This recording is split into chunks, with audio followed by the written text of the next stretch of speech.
ECAT's production of OA football provided by RevT, we simplify technology for better. The Easton Lions Club. Morris Insurance. Doug King Builders Incorporated. Easton Historical Society and Museum. ECAT would like to thank all the sponsors for supporting producing of OA football.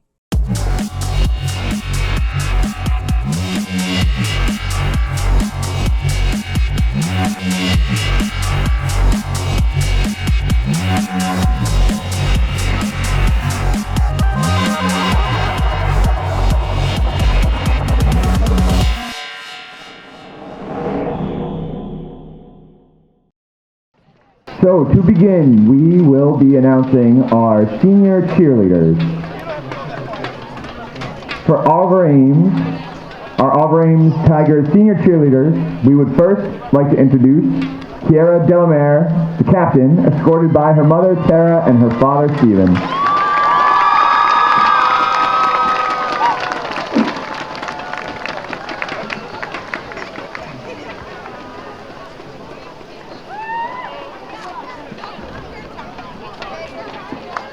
Next, let's bring out Sophia Rosati, captain, escorted by her mother Jennifer, her father Scott, and her brother, OA football player Jonathan.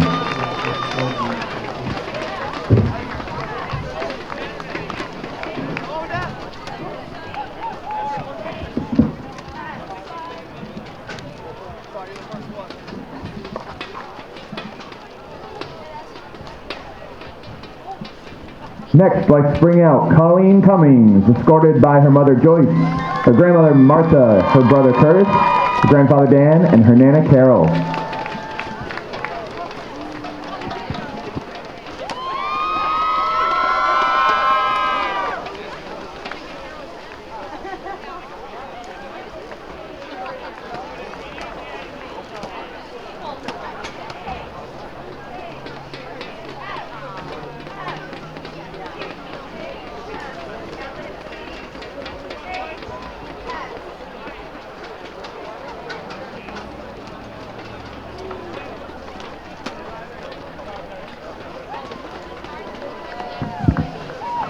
Next, please welcome Tanya Diaz, escorted by her mother Fatima Marrero, her father Kenneth Marrero, and her brother Bruno Diaz.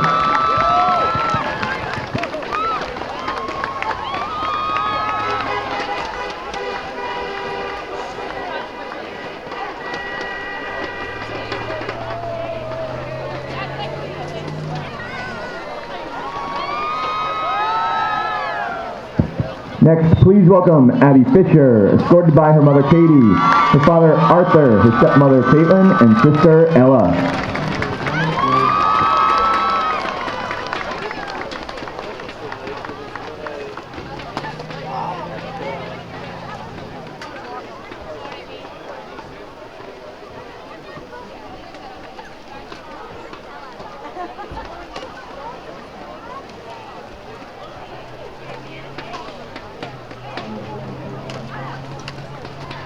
Next up, please welcome Haley Jacobson, escorted by her aunt Kim Mondo, her uncle Robert Mondo, her grandmother Janice Jacobson, sisters Kelsey and Ashley, and her cousin Jessica Keogh.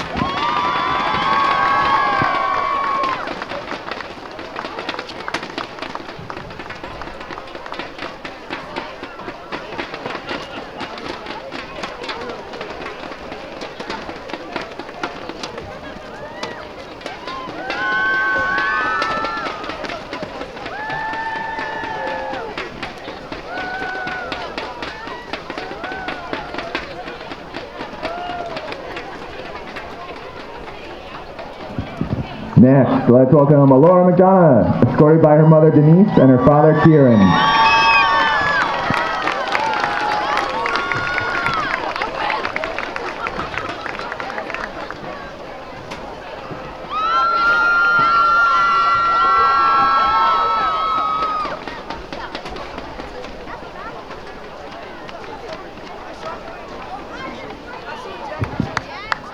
Next, please welcome Charlotte Ramsey, escorted by her mother Carla, her father Derek, and brothers Jackson and Sawyer.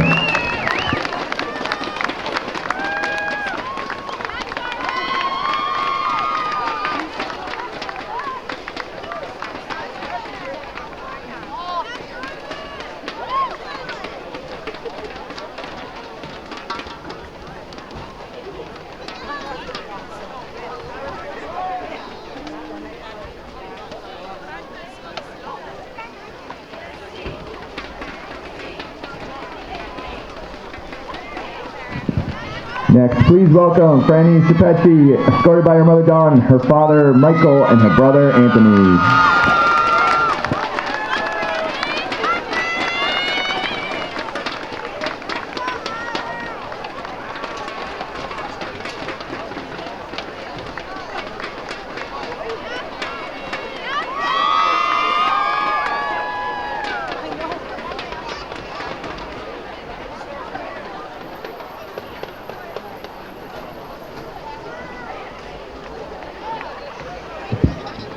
Next, please welcome Amberla Suazo, escorted by her mother Lisette, her father Al, her sister Carmere, and her brother Ricky.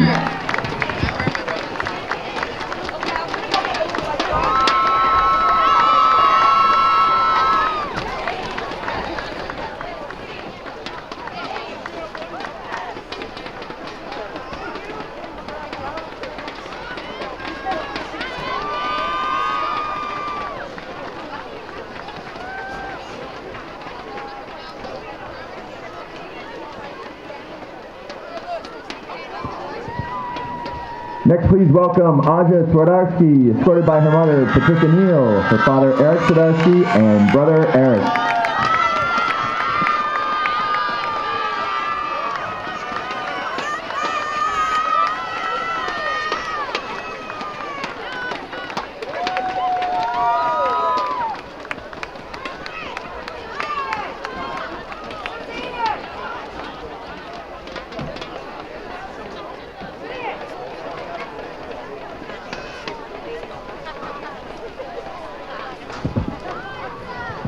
Next, please welcome Ava Vieira, escorted by her mother Liz, her father Miguel, and her brother Aiden.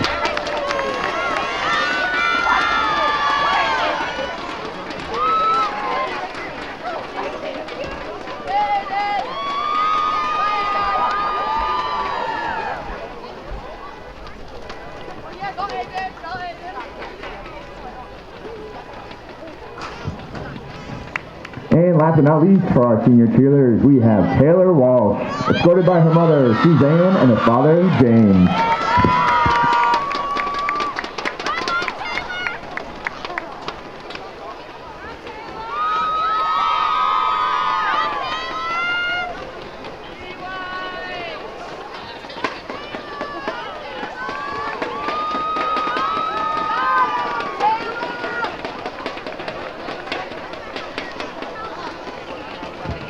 Ladies and gentlemen, one more big hand for all of our senior cheerleaders.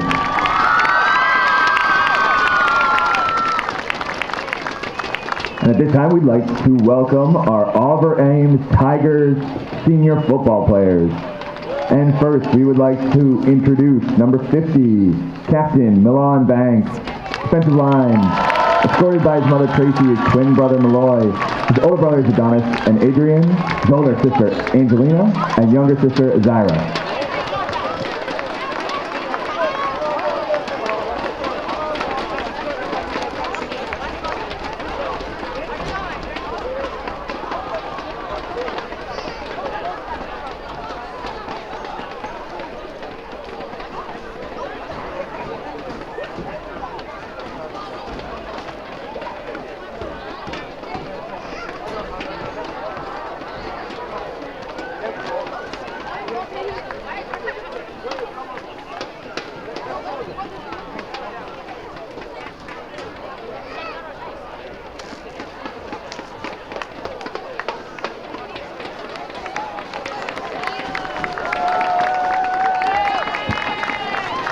Next, we have number 5, Captain Thaddeus Bloomfield, running back and linebacker and defensive end, escorted by his mother Sorka, his sister Isabel, his father Gregory, and his wife Zenja, his aunt Stephanie, and cousins Anthony and Adrian and Daniel.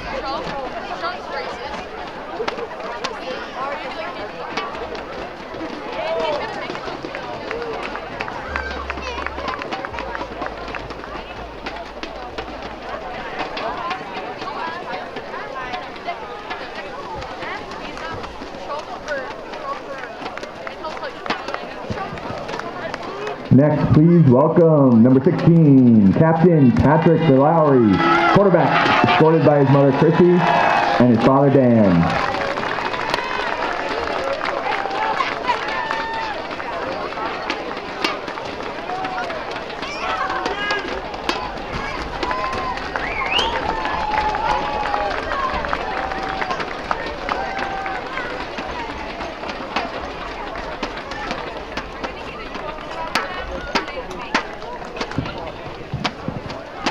Next, we have number 21, Captain Thomas Whiteside, tight end and defensive end, and number 20, Andrew Whiteside, wide receiver, escorted by their mother Kathleen, father Mark, and their brother William.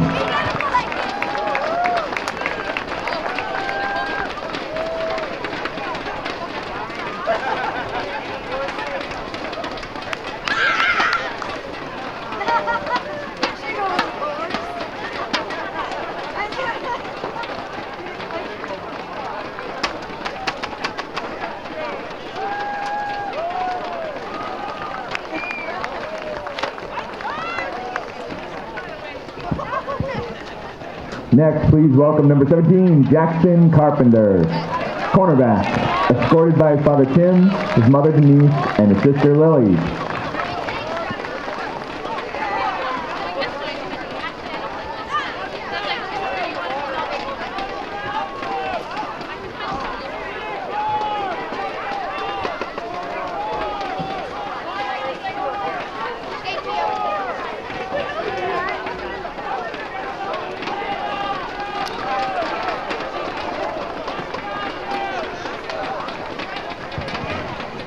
Next up, let's welcome number 35, Liam Cohen, linebacker, escorted tonight by his mother Susan, his brothers Elliot and Ethan, his sister Ella, and OA's very own Mr. Ring.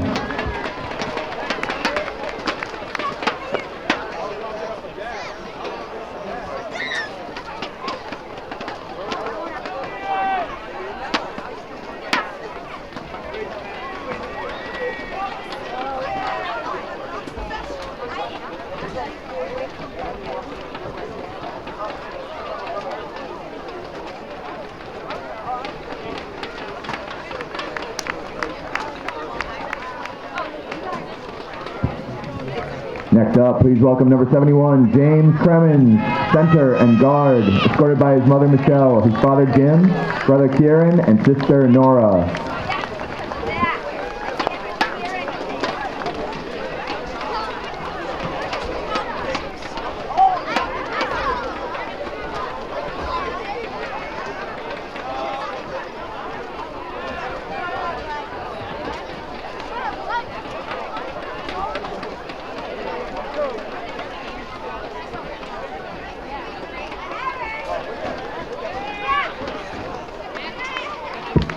Next, please welcome number 15, Robbie Dobbins, linebacker, escorted by his mother Joanna, his grandmother Joan White, and grandfather Dave White.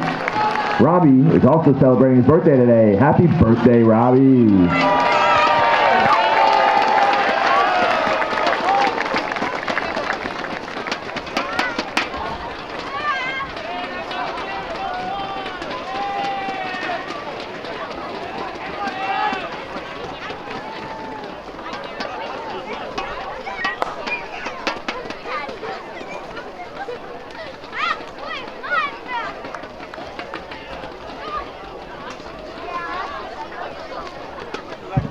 Next, please welcome number 60, Chase Krug, defensive tackle, escorted by his mother Christine and his grandmother Catherine.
Next, let's welcome number 76, Wofford McManus, defensive line, escorted by his mother, Gunette, and his father, Wofford McManus II.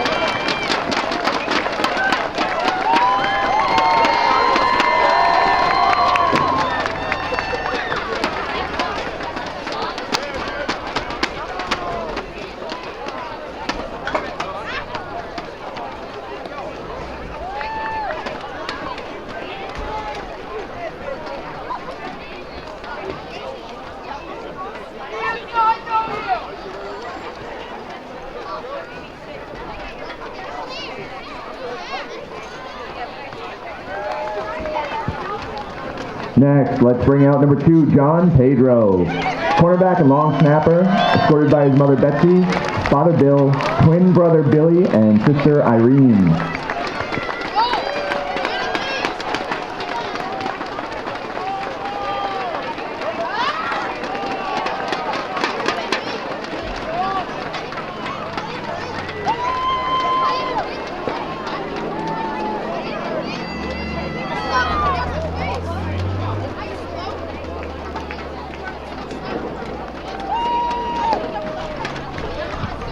Next, let's help welcome out number 74, Wood Havens Pierre Lewis, offensive line and right guard, escorted by his mother Gerard, father Woodley, and his sister Marley.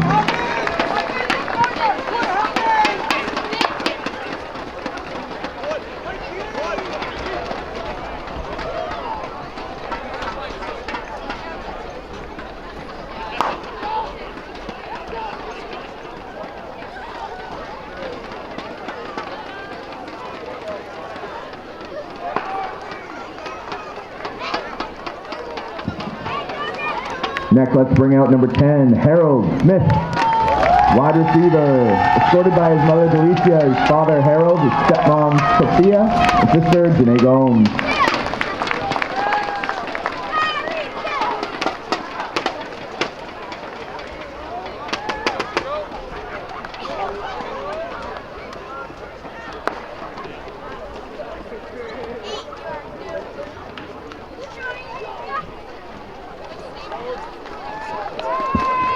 And finally tonight, let's welcome number 51, Joe Taba, right tackle, escorted by his mother Lisa, his father Michael, and his brother Jack.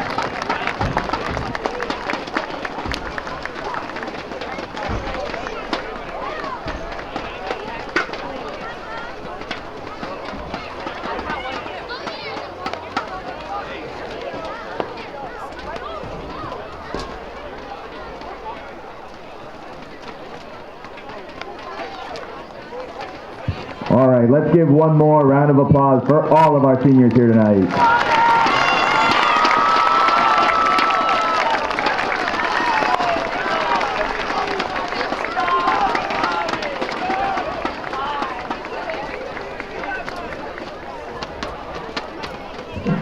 And at this time, we ask if you are able to please rise for the national anthem, sung tonight by OA Junior Karina Lowe.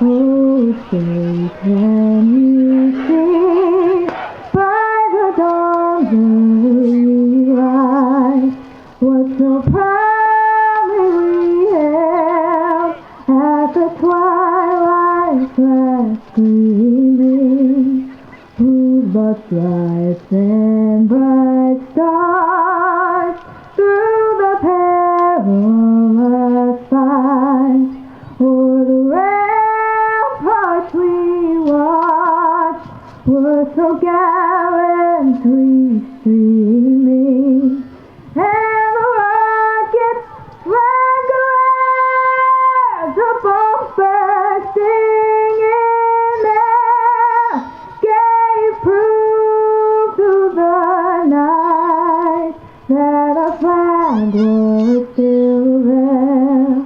Oh, say does that star-spangled banner yet wave o'er the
Welcome to All Ames High School in Valentine P. Muscato Stadium.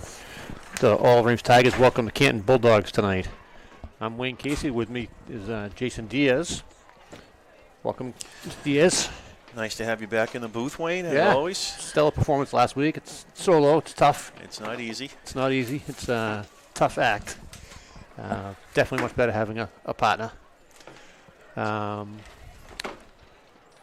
it was a nice ceremony with the seniors presented by the high school. It's funny seeing all these kids graduate. Remember Little League with half these kids running around. Yep. Now the seniors graduating. It's amazing. Yep. I can tell, and like I said, numerous times I've coached a couple of these kids out there in football and youth sports as well, and it's we're getting old.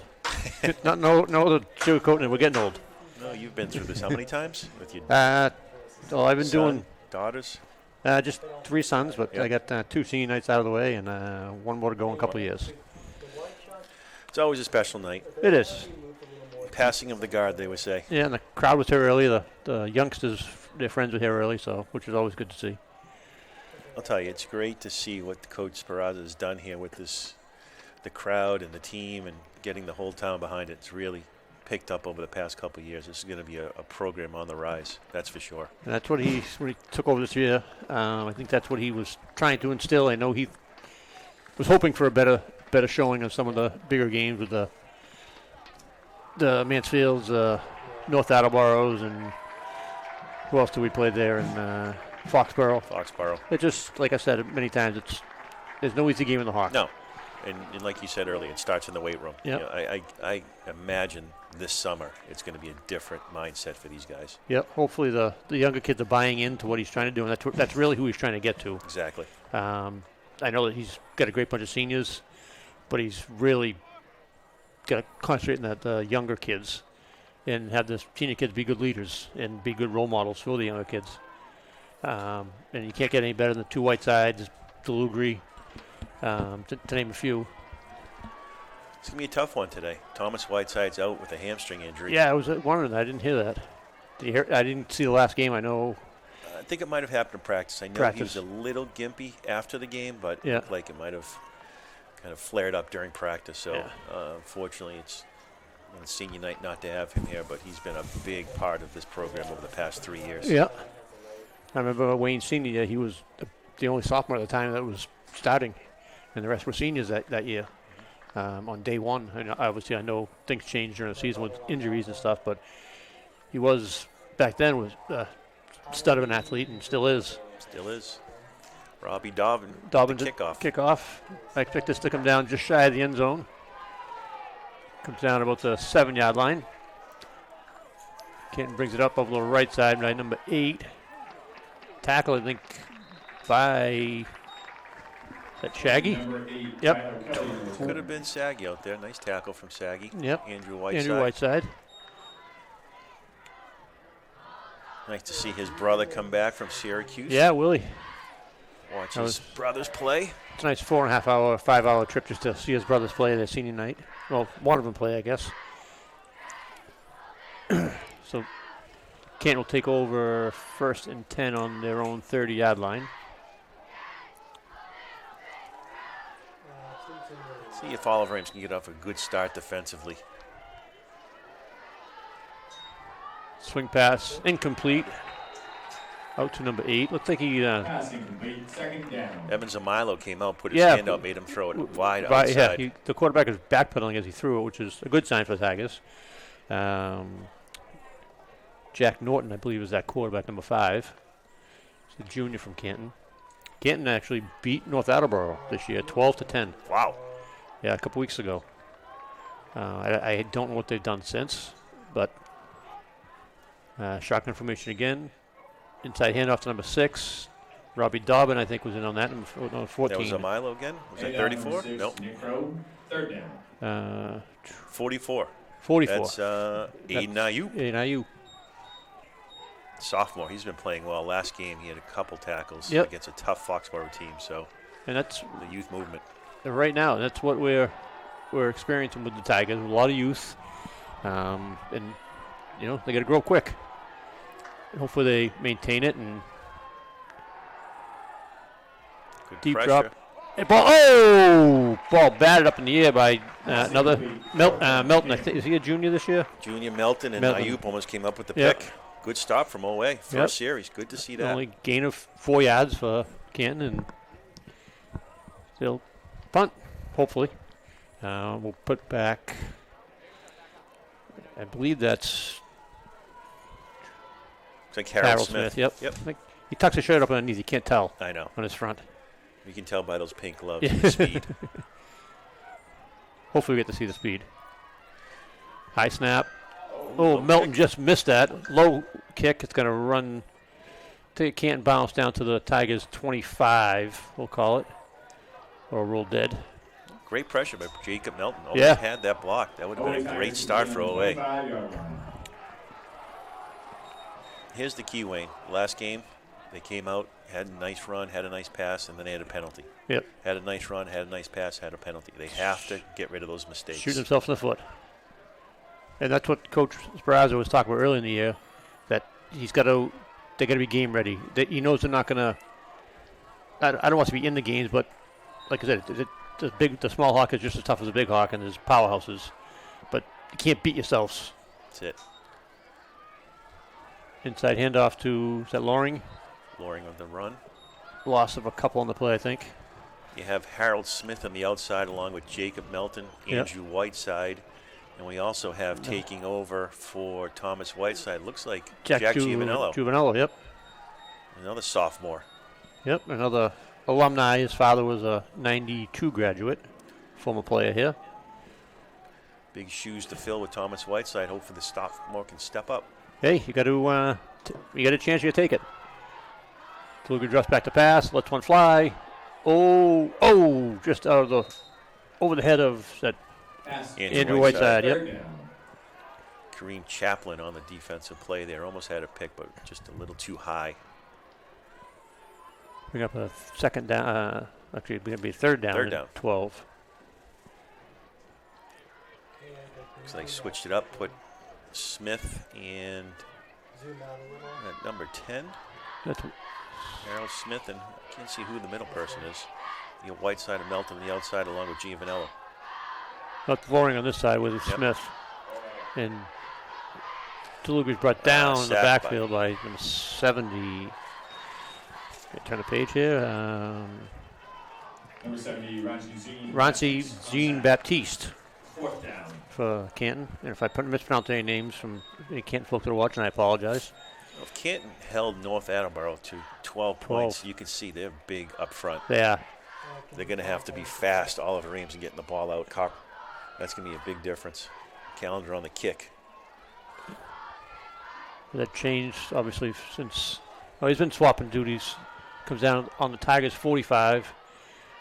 Takes it direct up the middle to about the 34-yard line of the Tigers. Punt return from Kareem Kalin.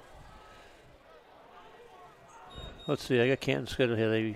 They were beat Holliston on their opening day, then they beat Norwood. They beat Newburyport. They lost to Bedford. Beat North. Lost to Foxborough 25-18 last week. So they're playing tough. Yeah, they're a big team. You can see, look at the right guard is massive. Right tackle. Patriots could use him. Ooh, just pancake someone. That was Calendar. That's not an easy task. That's you're pancaking Calendar up front. That's going to be a tough matchup. He brought him to the other side of the offensive line. He starts on the right side. He ended up on the left side. What number was that for them? That's Luke Ligori. Big tackle. 59. Wow, senior.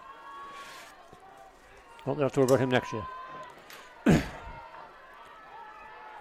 Pass. Oh, we got. Ball was thrown behind the intended for number 1, who is down on the turf right now, Daniel Albert. Good pressure by Aiden Dale coming up on the backside. Yep. Forced that throw quick. Looks like he got tangled up in the backside with Harold Smith and went down. Hopefully nothing serious. There wasn't any contact because Smith stopped in went back for the ball that was that's from what I mean. behind him, and I think he just, I hate to say it, a non-contact injury. That makes me nervous. But they're looking at his ankle, I think, so that's kind of a good sign. You hate to see the knee is usually the problem area. You go through Oliver Ames' roster and looking at some of these guys that are playing starting calendar, Dale, Ayup, all sophomores. Yeah. Deshaun Walker. This is a good foundation. Ryan Loring's a sophomore. Yep. And even the offensive line, I know Kyle Melendez is the sophomore center. Who was... I think there's another sophomore that was starting the offensive line. Bugs is a junior. So they got some potential to get better. They do. Mark Luke's doing a good job with that freshman team too. Yeah. You can start there and build it up and start picking off some of the players, bring them up. That's a good start. And that's a former offensive lineman from Oliver Ames that played at Westfield State. That was instrumental. He was a lot bigger back then, if you can imagine that. He still has some good size. Yes. He used to work for me and my brother back in the day, and really great kid, come from a great family. That's when Oliver Ames was somewhat of a powerhouse in football for a good stretch, correct? It's weird. It's like every 10 years they have a good run, and you think it would influx. It kind of does. It influx the kids that are at the younger level they want to play, and they work hard, but they're missing like a gap. Right. So when they start, taking a step backs, they losing interest. Excuse me, in the younger kids sometimes, and it's as we've talked before, it's a soccer town. Correct. And you're trying to build a football program. Yeah, it's easy for Mansfield and North and all these towns to maintain their programs because they're who they are. Right. Can't lined up too wide right. Yeah, we get third down and about, we'll call it a long 6. We're in the Tigers 30. Just waiting for, he's still getting him off the field. Norton under center. Shotgun formation. Motion. Inside handoff to nice run. Oh, great run. I'll tell you right now, if you looked at number 59 closing off that backside, I'd run around him every time. It's no chance for Oliver Ames to even make a stop on that. He literally just made it like it was a wall on the right-hand side. You got 59, 57's a big boy. He's a left tackle, looks like. 75. No, 75 is the left tackle. 57 is the left guard.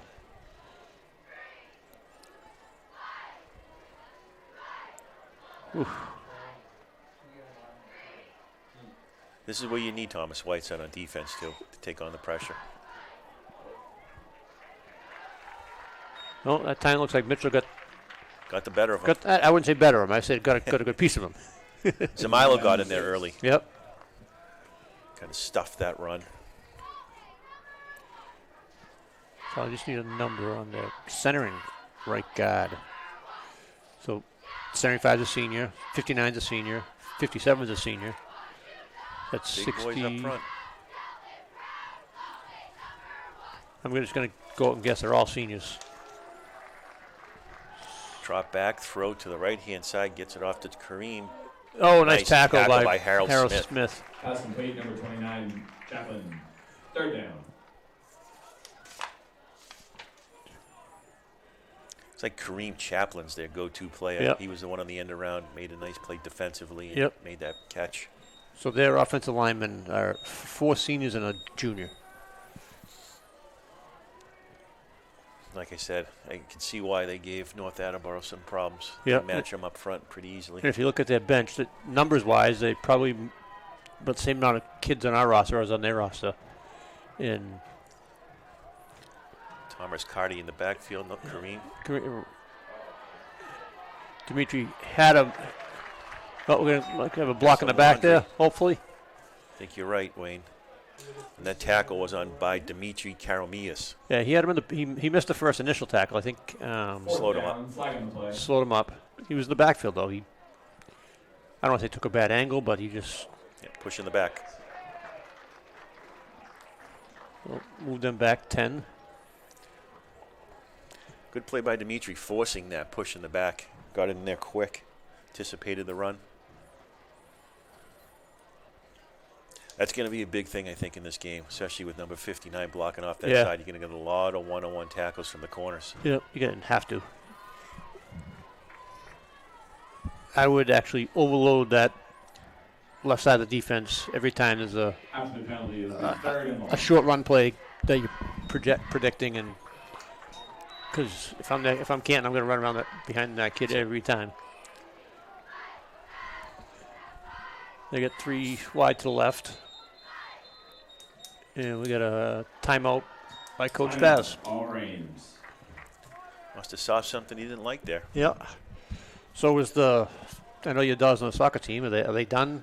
They have one more game against Stoughton. Stoughton, is that next Monday? Next Monday. To see if they can get that win and Mansfield can tie or loss. They can get the Davenport again. Nice. That could potentially be 3 consecutive years or 4. Will they be outright winners of the Davenport? They will be outright winners. They got the tiebreaker against Mansfield. They beat them 3-0 in Mansfield last week. But does Mansfield have to lose, or if they would have to tie or lose? Tie or lose. Correct.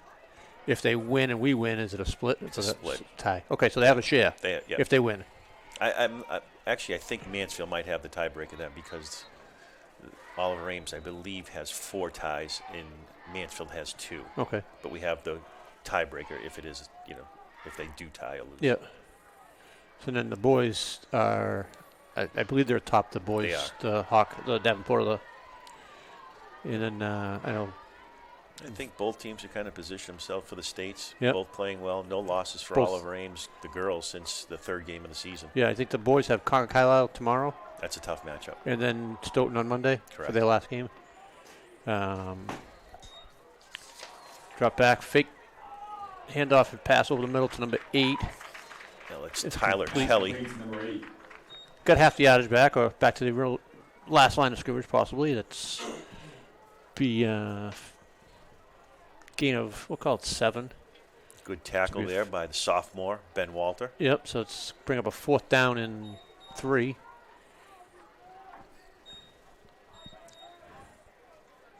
It says 4th. Is it only 3rd down, though? It says 4th on the... It says 4th on the box, but I think it's only 3rd with the... You're the 4th, it is 4th.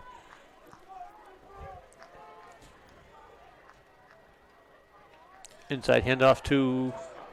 quarterback kept it. Nice fake. He had everyone going to that left-hand side, pulled it back, and pull it right around big number 59. Had an easy touchdown. Yep.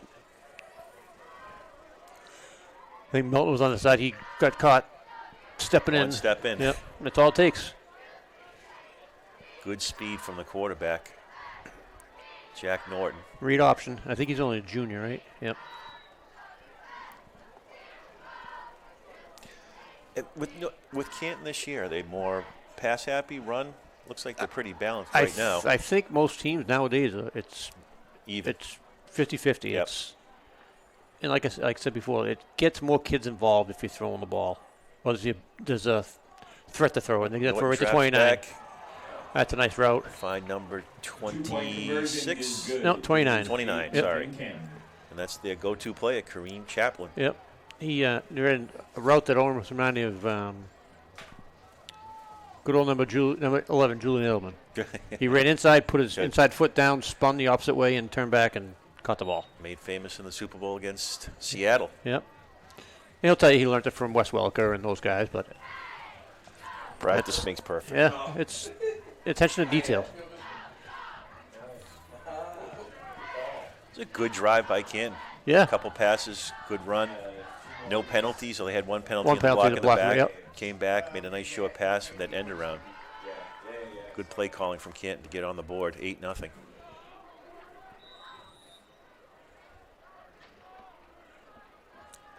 Here's the kick. I was going to say it's going to be a squib kick because Melton's up the middle, he breaks to the outside. Oh, gets out to about the 40-yard line. Nice pickup from Jacob Melton. I think he beats that tackle defender there. He's gone.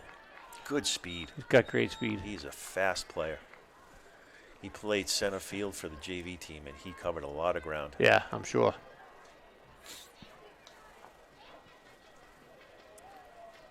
And he's not the biggest in stature, but he's give you everything he's got every time he's out there.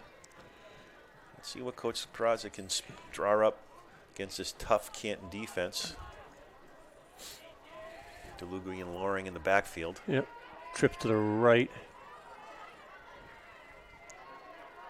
Means looks like Harold Smith is by himself, and Melton's over towards his side. And we got a whistle for. No, we got False procedure. start. Yep. I didn't see a flag,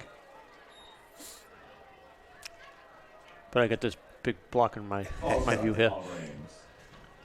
This is what happens. Like, 5 yards, first and long. Yeah, now you changes everything. Just got to chip away, keep it short for these guys. He drops back. He's got to evade pressure, and he's thrown down by number 58. That's Ephraim Janopo. I have no idea if I pronounced that right, but another senior. I think that might be his second sack. I think he had the last one. I think he had the last also. one too. I didn't see his number because same thing. He's got that front tucked up underneath, so you can't get in the front. You don't see too many nose tackles that are also kickers.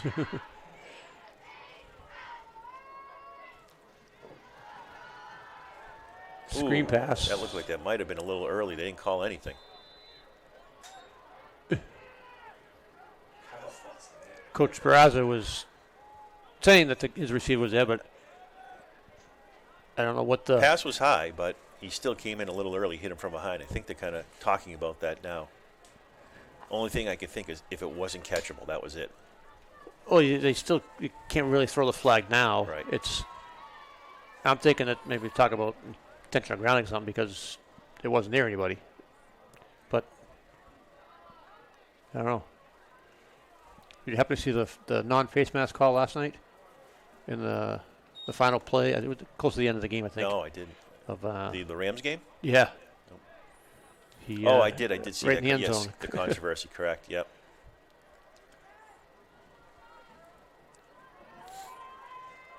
Now, if that was a certain player from Kansas City team, they might have got a penalty called there. That's true. Good call right there. Smith and Whiteside on the backside, on the outside again.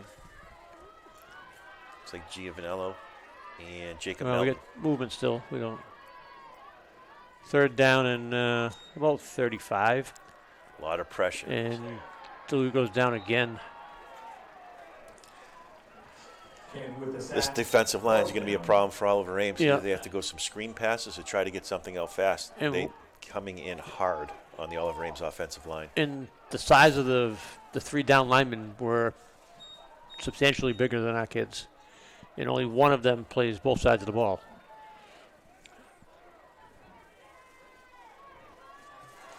So calendar back. He's going to stand on his own 5-yard line. Kareem Chaplin back to return for Canton. Low kick. It's going to bounce. Feels right to 50. Bust a tackle to the outside. Spin move. Just like in the old Sega Genesis. Kareem Chaplin's going to be a problem for Oliver Ames. They got to keep an eye on him. Yep. Once again, he would be probably marked by Thomas Whiteside.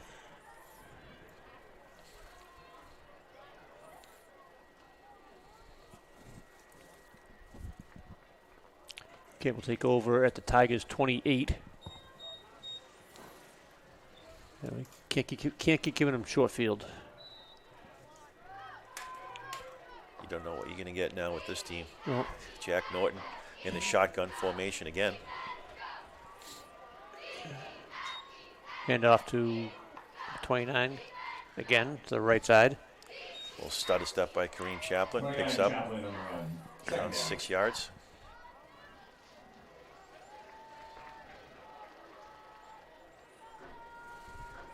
Is that tackle by Million Banks? I believe so. 50. Yep.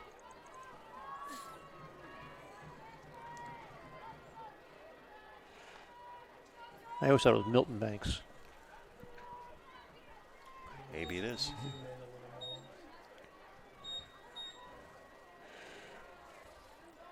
Motion again. Fake the inside of the sweep handoff. Inside to number 6. Around the right side. Nicholas Crow for the touchdown. But we got Laundry on the field. Came into the end zone. There is a flag on the play. Well, Wayne, we've seen 2 drives. We've seen both go to the right-hand side, as we said at the beginning of the game, behind the big fella. That is holding. It's holding on Canton. On Canton. That'll bring it back.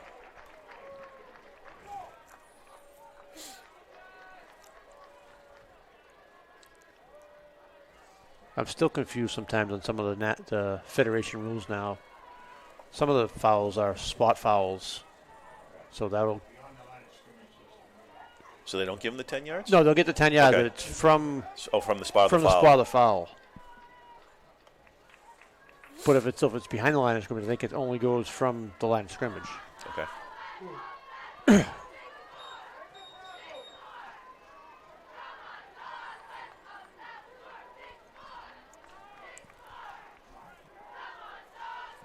That'll bring up. See, it's only a 2nd and 10 now for them. It is a little confusing. Yeah. Norton in the shotgun formation again with Crow in the backfield. So it's really, if you look at it, it's only like a 5-yard penalty because the pass is complete to the Chaplin. That's it. To the left Number side. 29, Kareem Chaplin. 29, Chaplin. I think we know where we're going with the ball. Yep, when they need to. When in doubt, get the ball in the Chaplin's hand, see what he can do. And usually run it behind big number 59. Big difference here is just the time. You know, he could sit back, look around the field, find an open receiver. It's easy to play football when you don't have 4 or 5 guys coming down at you like Delugri's had the past 2 drives. Yep, you're not running for your life. Oh, we got Zamilo. Zamilo, good pressure. Norton scrambles. Scrambles still. Finds Crow. Evades a Harold Smith tackle. Melton comes flying by to help out. Yeah. Pass complete. But we get back to the line of scrimmage. Will be a 2nd down. 2nd down and 10. Good pressure from Zamilo. Zamilo the initial, and we had 2 other guys there that forced him back a couple more yards, but he was able to get the ball out. Haven't seen much of Zamilo playing defense this year. I don't know if he's coming in, taking Whiteside's place, or he's been all over the place early in this game. Well, sometimes when an injury like that happens, you have to move the outside end to outside linebacker and bring in the next defensive end sometimes. It looks like where Zamilo might be playing right now. To Kareem Chaplin again, stutter step, able to pick up a couple.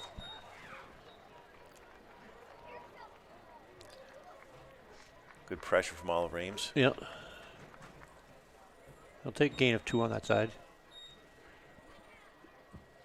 3rd down, Canton. Canton very methodical in their attack. Yeah. Try to find some holes, not forcing anything. Going in the shotgun formation with Crow in the backfield with him. Yep. We got twins to the left and right.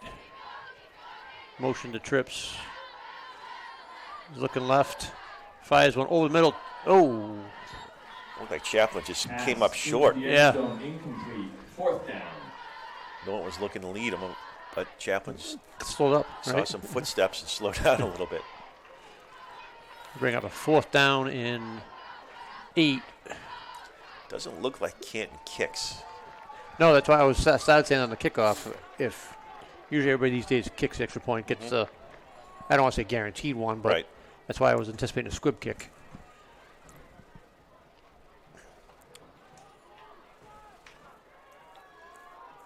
But, you know, with them, right now, they're moving the ball. They're not being stopped. They're big. Watch the right-hand side again. Might as well go on 4th down and 8. The Tigers going to waste their 2nd timeout. Timeout, Oliver Ames.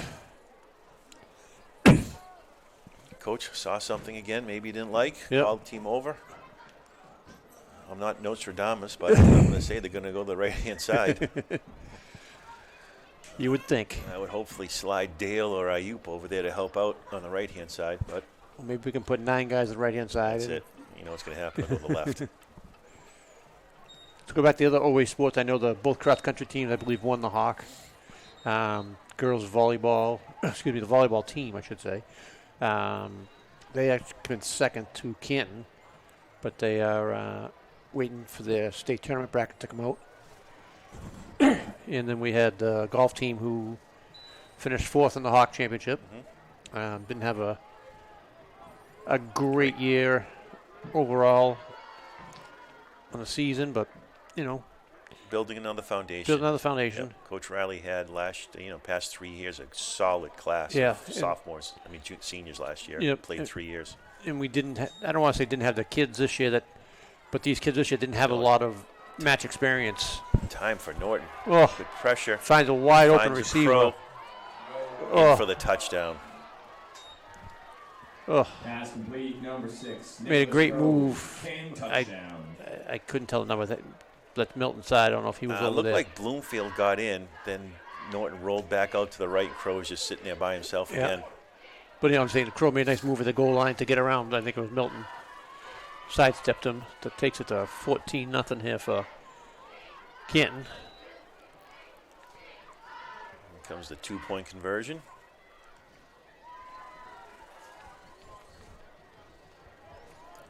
I'd be looking for Kareem Chaplin in the slot. Crow in the backfield with him. Inside hand up. Gets to the Crow. Now it's touching him. Right side. Shocker. 2-point conversion is good. It's Canton 16. 16-0 for Canton. 1:26 left to go here in the first. Canton Division 2 for football or 3? I think they're 3. 3? Yeah, they I don't know what their power rankings are. I know Tigers here were 19 going to tonight. Do they have a chance to make the playoffs? No. Okay. You have to have if you're below, I believe 16, you have to have a winning record to qualify. And right now we're sitting at 2-4, I believe, right? Correct. And they have next week, I believe, is the last. Stoughton? Yes, last Hawk game. Other than Sharon on Thanksgiving, but the Thanksgiving games don't count. Right. So they'll be placed in the squib kick. Yep. Big hop. Harold Smith. Harold takes it up. 10, 15, gets it up to the 35, 33 yard line. Yeah, 33. So they'll be placed in the consolation bracket, and they'll play teams that are equivalent to their power ranking, I believe. So with that, could they? Is it just one game, or could it be? No, there'll be 2 games. 2 games. So after the first game, they figure out who wins all the consolation games, and they pair you up against somebody else that has a same, like, quote unquote, same power rankings. And the higher seed would get the home game. So there's a chance you get a home game, being right now the 19th. But there's no telling.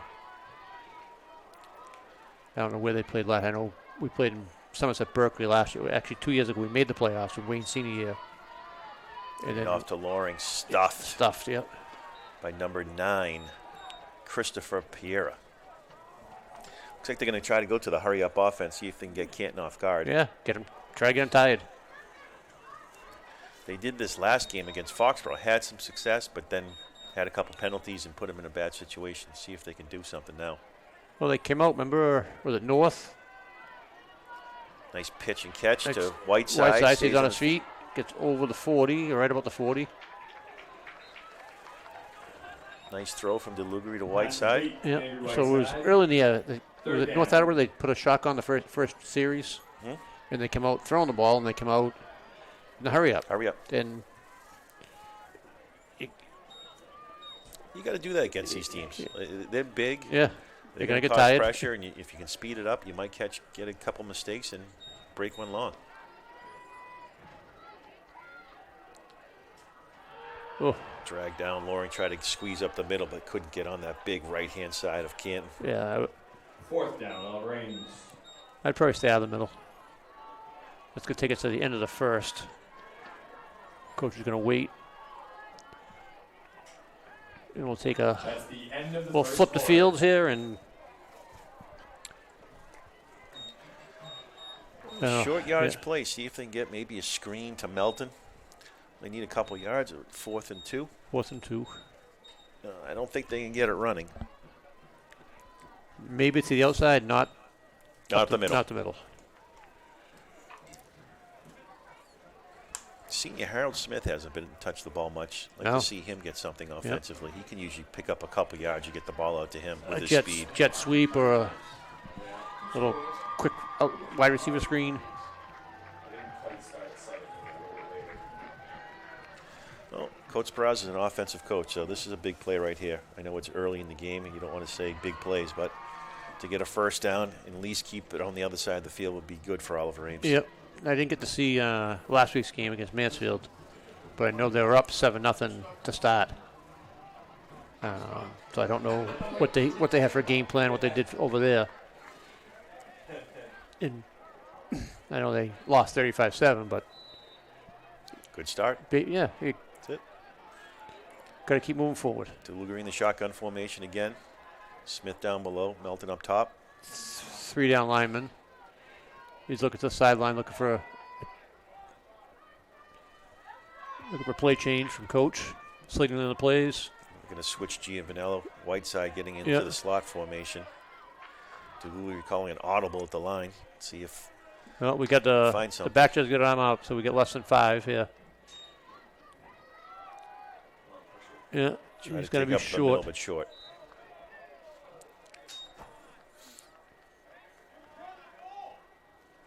It's tough. It's tough to run against the middle of this team.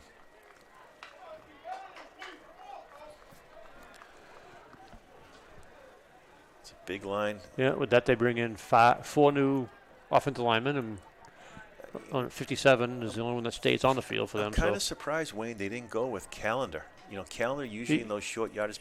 He was over here with the trainer, wrapping his fingers. I don't know if he did see what happened, but it's a reoccurring thing, I guess. That you see him there. They're going to measure. I'm going to say it's about a yard short.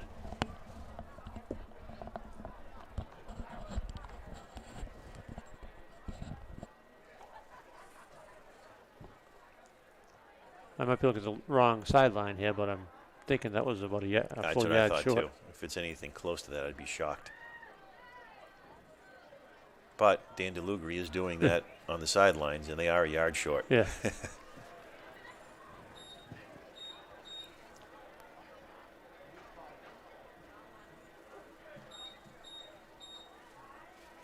Doesn't hurt to get a measurement. Yeah. You never know.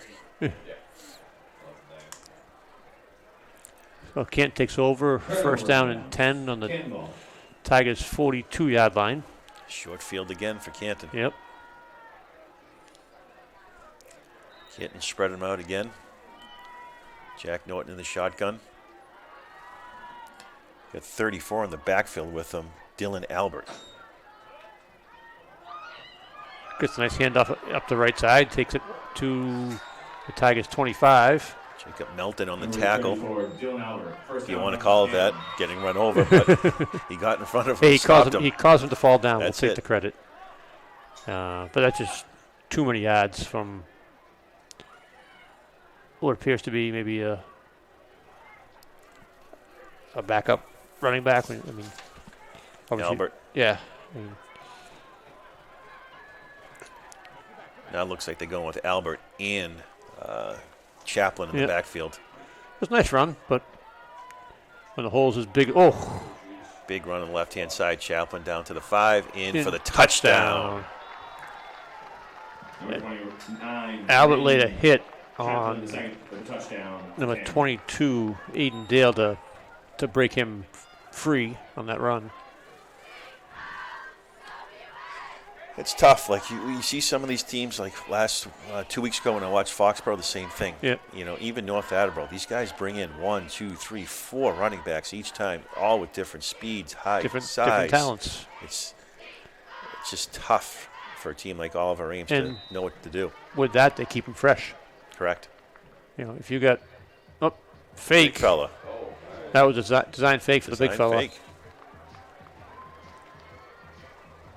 2-point conversion. Don't see that too often. No. I think they might put that back in the playbook and save that for another rainy day.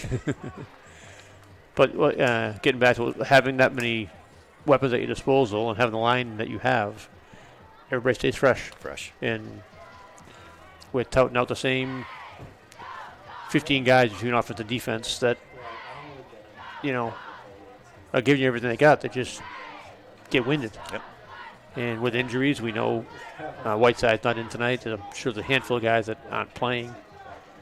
And the other thing with that, the teams, it's thunder and lightning. You have one guy that's quick and got moves, and the other guy's just a bull sometimes. And you just don't know how to stop it. And if you try to crowd the line, these guys can throw. Yep. Comes down to Milton at the 20. Gets good speed. Get upfield. Break one. Nice and run. He gets the corner. He is at the 50. One more man to beat. Cut inside. Oh! That's not. He's got the penalty. Bunch of laundry. You want to see some laundry? There's 3 flags out there. He didn't get the face mask, but he got the under part of the helmet by the ear hole. It looked like from here. Know what I loved on that run from Melton? He was coming up on the left-hand side and switched the ball from the inside hand to the outside hand and just ran. Yep. Great play. Most kids don't do that because they weren't taught at a younger age to keep the ball and the arm closer to the sideline. Oh, they're going to call it a horse collar. No matter what they call it, it's still going to be half distance at the goal line. So the ball's on the 28. It's going to get down to the 14-yard line, if I'm not mistaken. We can't have 15 yards because it was inside the 30. The Olive fans waking up a little bit. Let's see if we can mount an attack and put one in the end zone.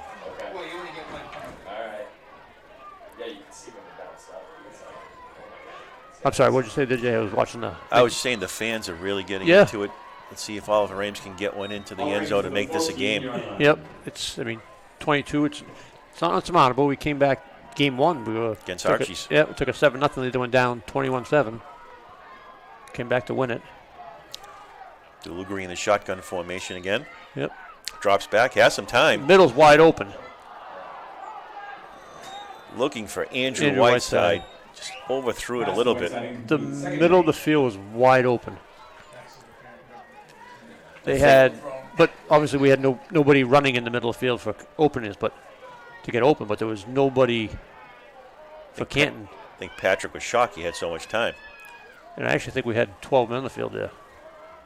Because someone just came off and nobody went on that I saw. Whiteside in formation, DeLugri in the shotgun. Loring bailing out. Throw over, trying to find number 8. Yeah, is that 8? Jack Giovanello. Nice grab. Sophomore touchdown. Yep. That's a big touchdown. At first I was Melton, but it was Giovanello. Great catch. Route.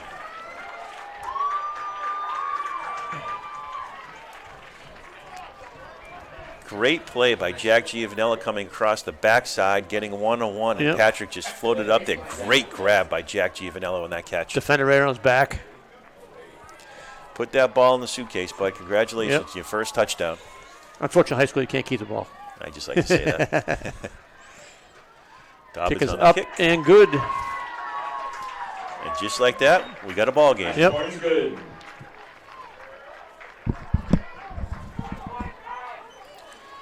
That's the difference. You have some time on that series. Yep. DeLugri had 2 passes, had time to throw on the left-hand side, and was able to get Jack Giovanello over the middle. And what do we start with? Short field. Short field. No penalties. It's time to capitalize on that now. 2 plays, touchdown. Obviously coming off the big kickoff return by Melton, but those things spark the teams. Now we need to buckle down defensively. Buckle down, or even make a play here on special teams on this end of the ball. Back to receive for Canton is Kareem Chaplin. If I'm Coach Barraza, I am kicking it away from him. Yep, I'm going to squib kick it to... And they're getting... Yep, now they're coming up. It's the same thing. Dalvin kicks it to their... Number 8. who comes up this Tyler way. Keller. Nice tackle by Dobbin. Robbie Dobbins. Number 8 on the return. Birthday boy with the tackle. Yeah. What a lot of people, especially at high school level, they don't realize that football is really a three. They think it's just offense and defense. There's three. When I coach, we call it 3/3 of the game. Special teams, offense, defense. And special teams is, we devote a third of practice to special teams every day. Because it determines the start of the game where you start. If you kick off the ball, you're going to start, if you get a good kickoff return to coverage team, you start them back deeper. And you go 3 on defense and you have a good punt return team, you gain positive yards. Makes a difference. And it's huge, but it goes overlooked a lot. That's the first time we can actually see number 59 up front, and he is massive. Thaddeus I'd run away to Thaddeus. I don't blame you. And he doesn't go. Oh, Bloomfield on the tackle. Nice play. Anticipated, got around, got Nicholas Crow for a tackle. Gain of 1 or 2 maybe. Well, they didn't block Bloomfield because the play was going to the left side, so they let him go. And number 59 and their guard ran after our Calendar. It wasn't Calendar. It was number 50. It was the 50 Banks. Yeah, I think it was Banks, and they didn't need to, but they both pushed him 10 yards downfield. Now Calendar's lined up on him. Let's see what we got here. Jack Norton off to Albert. Tackle again in the middle. Nice play. Yeah. Milton did it. A tackle by 44, Aiden Ayup. Yeah, Mitchell did a good job of holding his own there in that one-on-one battle. The big fella. I think the other person injured for Oliver Ames is number 60, Chase Krug, who's been playing good on offensive line and defensive line for Oliver Ames. He's a big kid also. Yeah. He's missing today.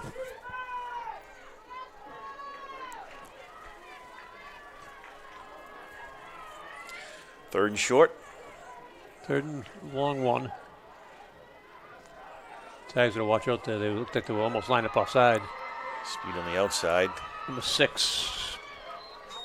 Nicholas Crow first down run to the left side. Picks up the first down, gets over into Tiger territory here on the 49. I think with that run, too, that's 2-down territory. Oh, yeah. If they get a 1 yard, 2 yards, they're going to get right up and put it right down Oliver Ames' throat again. And they give the big fellow a break. They didn't have to block anybody that play.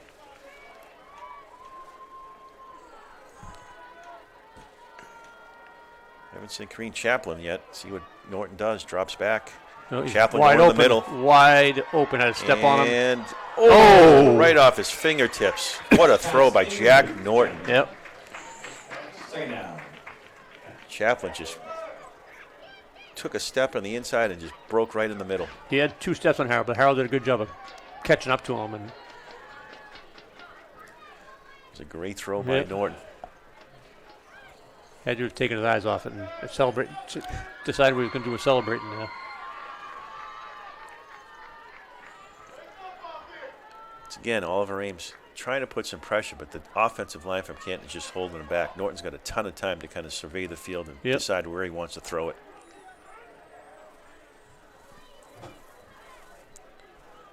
Second down and 10, 49. Calendar. Pulls it back. Oh, no. Norton won the run. Unable to breaks one tackle. Ayub's trying to get him. We got to dive there, fellas. Down to the 3. Once again, I First down, Canton. That's Melton down on the ground.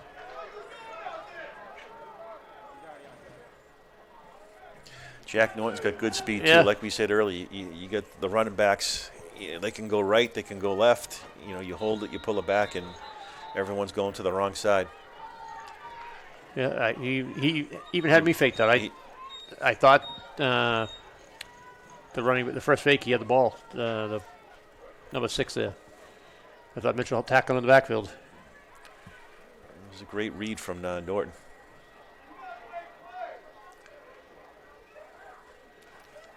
Hopefully Melton's all right. He's the weapon for Oliver Ames. Got dinged around last game in Franklin, too. Like we said earlier, he really leaves it out in the field. Was it Mansfield last week? I'm sorry, against Foxborough. But he punches the time clock when he comes. He comes to work.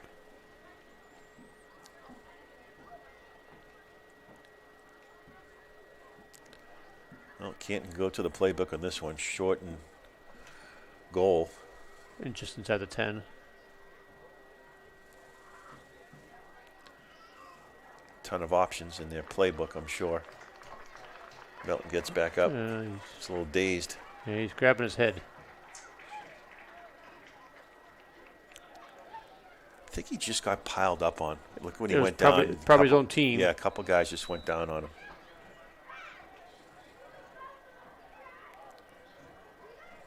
Hopefully the young fella's okay.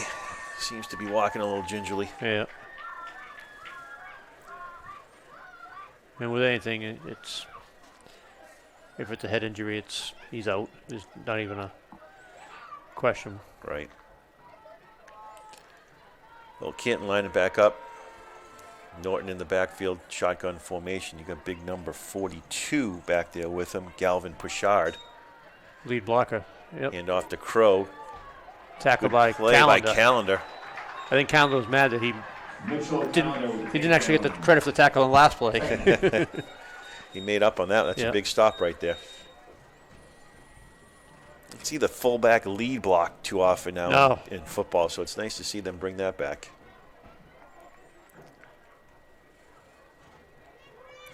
A great pressure by Calendar in the backfield. Yep.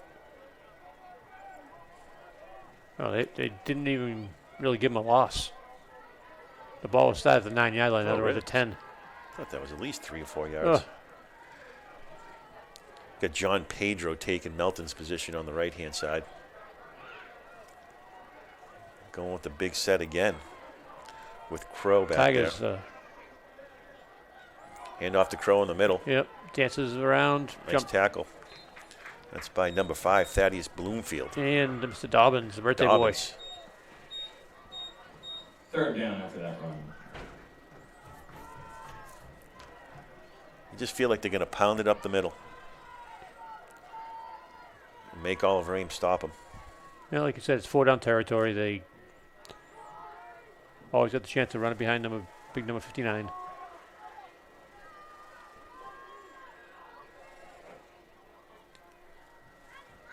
Let's see if Calendar Zamilo can put some pressure and do something here. Get the fullback in again with Crow. Chaplin in the slot position again. And off to Crow. Up the middle. Right up the middle. Touchdown. Yes. No surprise there. No. You can tell if the first run with the fullback, their plan was to just take that 10 yards and we'll get 3 at a clip if we need to, but we're going to get in the end zone.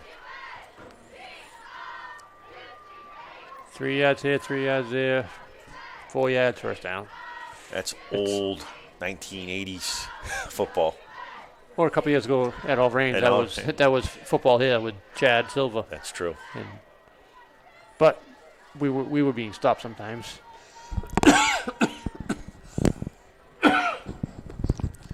Norton in the shotgun again, 42 in the backfield. I'm going to say they're going to hand off to 42. Big fella. Nope. Trying to get number 6, one-on-one. They do. Yep. Touchdown. And they were right at where Melton was playing. Who was that? That wasn't Crow. That's number 19? But it might have been Brian Kalin for the touchdown. He did the same Edelman move. Yeah. With the strong foot in, he went right to the outside. Yeah. Just tough. They have so many options. Like you said down there, Yeah. You think they're going to run it, they pull it back, get one-on-one in the cornerback position, and get a mismatch. And now we're without our playmaker back there with Melton appears to be done for the game. Looks like you have Ben Walter back there along with Harold Smith receiving. Yep. Well, maybe Walter's just a younger version of Melton. We'll see. Big kick. Yeah, kick it to Walter. You got to get upfield. North-south here. Nope. Can't hesitate. You can't hesitate. You can't run east-west. You don't get credit for those yards. It's true. That's, you saw Melton. He took off and just ran. Get upfield. That's it. Make them tackle. You don't sit in a stationary position and give them a chance to tee up on you. I try to, when I used to coach kids, get upfield as much as you can before you have to make a break. Before you got to decide left or right, just go north and then decide. Well, Oliver Ames down now 2 of their big playmakers in Melton and Thomas Whiteside. Yep. But Jack Giovanelli stepped up, had a nice touchdown earlier. Now we'll see if who's stepping up offensively here. Is that going to be? It's like they're putting Walter on the outside. Yeah. I just couldn't catch his number. Whiteside in the slot along with Doring. Quick pass. It's a double pass. Double pass, trying to get it up to Walters. Hit out of bounds. Oh, they throwing a flag. Hit him early. He didn't catch the ball. Walter had it in his hands, and Canton defender just hit him beforehand.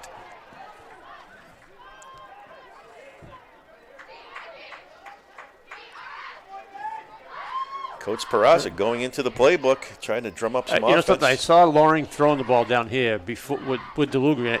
At first, I thought it was Delugri throwing lefty. I'm like, what's he doing? I thought it was number 18, not 16. So.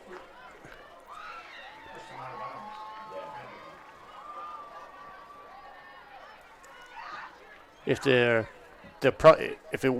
he didn't come down in bounds, so they can't give him a completion. No, correct. But it'll be a 15-yard penalty from the line of scrimmage. So it'll be first down to about the 35. It's not the NFL where it's a spot foul. It's 15 yards, though, correct? 15 yards from the line of scrimmage. Yeah. Correct. So it'll be on the 35 instead of the 50. Is he counting it off, or he's taking it back? Yeah, they go from the line of scrimmage, so it's technically they'll walk. They got to walk it off. They got to walk it off. It'll be a 15-yarder. They'll have about the 35. Pass by Ryan Loring on that last play. Pass interference on that play as well. On Canton. A little spark from Spraza. Yep. You don't see that too often. Double pass. Worked out. Got the penalty. Like to see him get the ball to Harold Smith. Yeah, we haven't seen that today, have we? Chaplin's on him. I'm sure he's a tough defender the way he plays offense. Here comes the pressure. Delugri runs right into it. 58. Canton with the sack. Second down. It's a third sack for number 58. Yep, at least.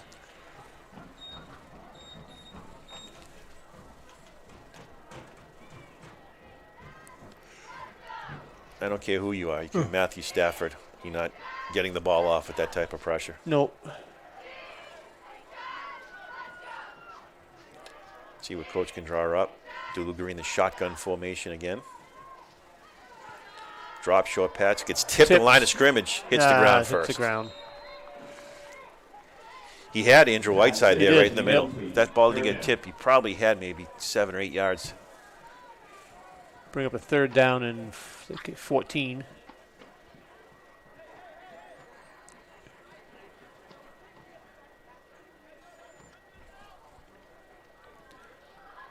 Need to keep the momentum. See if they can get something over the middle, or like I said, even trying to get it to Harold Smith. Get him in motion. Yeah. Try to get him one-on-one. Oh, this is a plus. 58's coming off the field for Canton, and he's coming right back on the field. I think we might get a timeout. Yeah, because they got 2 minutes. That would have been a nice little treat if 58 came off, got a snack. Let Oliver Ames get a free play here.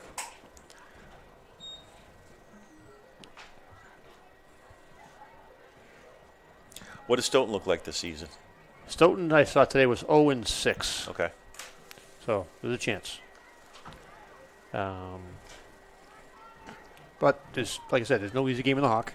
Correct. We haven't won a game in the Hawk, so technically we're 0. I want to count this one, but 0-3 as of now. We play Foxborough, Attleboro, Mansfield. That's what that's what Canton's going to play. That's what what Stoughton's going to play. It's a tough teams, big teams. Now look at Sharon. Sharon's playing the Big Hawk this year. Right. And that's DeLugri back in the shotgun. Looked like there was a little motion. No call. Yep. Trying to get it up to Andrew Whiteside. Gets hit. No call. No call.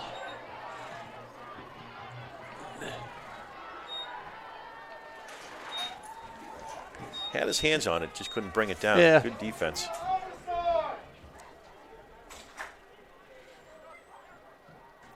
Natives are getting restless. Coach Barraza is going to make a kick. Robbie Dobbins will probably do the, Mitchell Callender will do the punting.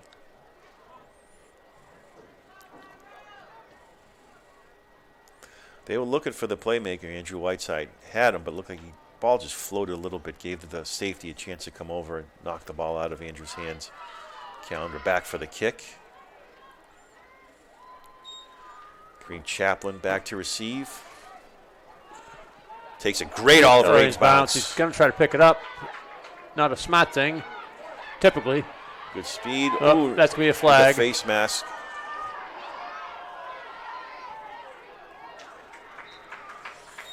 I think his hand just got caught up there, unfortunately. But the ref had a tough time getting it out of his holster, out of his waistband. Dangerous play by Chaplin to pick that up with the all-the-range defender breathing right down his neck. Usually those don't work out for you. Correct. Granted, he only got a yard on the return, but he's going to get another 15 with the face mask.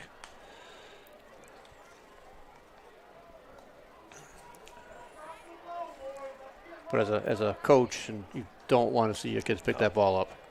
I don't care what the score is. You've been coaching football a long time. You know, it's probably 7 out of 10 that turns into a fumble or a disaster. But Chaplin's a good once in a while they turn the touchdowns. I do give the kids some credit, but it's just especially on your own 20-yard line, 25-yard line. It's more things can go wrong than good. Jalen Thomas on the outside with Pedro on him. He caught the last touchdown pass. Yep. Norton in the shotgun formation again. Nice fake. Gets by Zamilo. Zamilo breathing down his neck. No one around. There's no one around, but he's out of the pocket if they have a pocket. He can do what he wants. He got to pass the line of scrimmage, if that's a criteria. I'm not sure. Coach Barraza pleading his case. I think he saw the same thing we saw, but I agree with you. Yeah. He's outside the box, he's probably telling him. Do they have a tackle box in high school? They do. Okay. So I get my head official up here next to us, and he's saying that he's outside tackle box. It's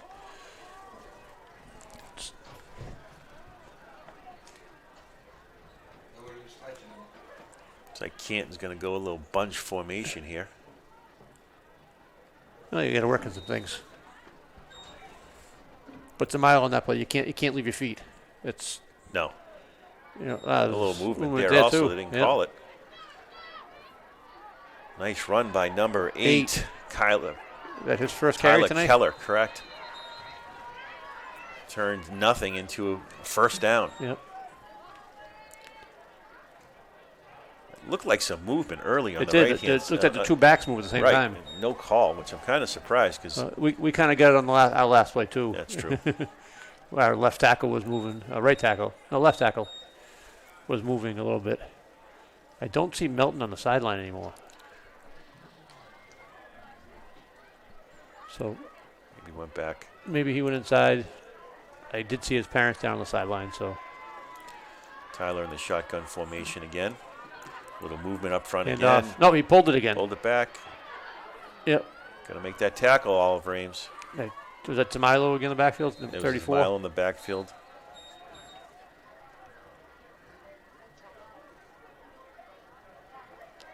Still able to gain 5 yards, 6 yards in that play. Yep. Not a broken play. Just looks like there's some movement on the right-hand side again. But they're down there. We're up here. They can make the call better than I can.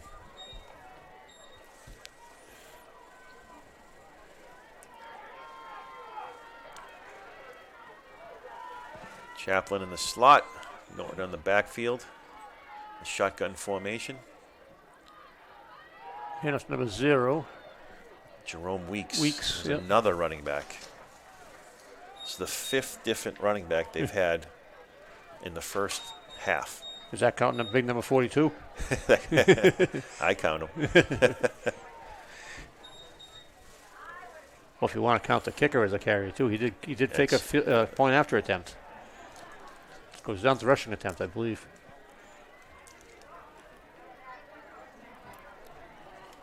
Got Jalen Thompson one-on-one on the outside. Albert in the slot. Norton in the shotgun formation. See, Albert can't move like that. Chaplin gets the ball, makes a nice stutter step. Nice tackle by Aiden Ayup. Yep. It looks like it's still a Canton first down.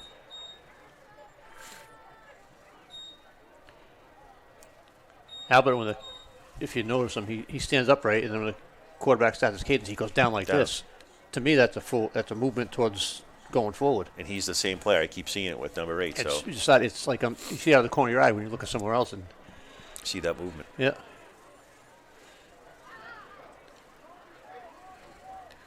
See, he's standing straight up. No, he didn't do it that time. Inside hand off to 0 again, or on the left side. Weeks. Aiden Dalen on the tackle, but another big gain for the Canton Bulldogs. Yep. Doing with a host of running backs. Second and short. In the NFL, this would be a passing play. Or a tush push. Tush push. Let's see what Jack Norton's going to drop in the shotgun formation. Yep. Here's the drop back. Guns it. To number 8, Albert. Demetrius Karamilas had him up front. Unfortunately, couldn't make the tackle. Didn't give up. Came back and got him on the backside. Come back and make it, yeah. The Tigers were almost offside in that play as well. Taking down about 2 minutes here to go in the first half. Be first and goal from the 2. This is where Canton likes to eat. Short yardage plays. Got the big fellas up front. Not bringing in 42. They're going to keep in Weeks in the backfield with Norton. Bunch formation on the left side. Butler one-on-one on the left-hand side. Throw to Alberts. Nice move by Albert. Gets in for the touchdown again. He sidestepped Thaddeus and walked himself in the end zone. I think the play looks like they put Chaplin on the backside to draw off the defender, get Albert one-on-one, see if he can make that play up the middle, and he did.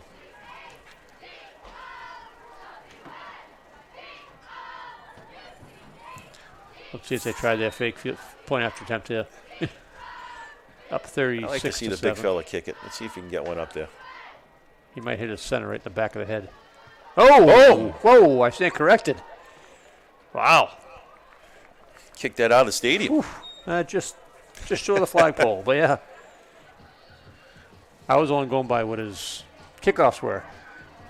Ephraim's got something deep in there. It's a special talent when you can have 3 sacks, an extra point.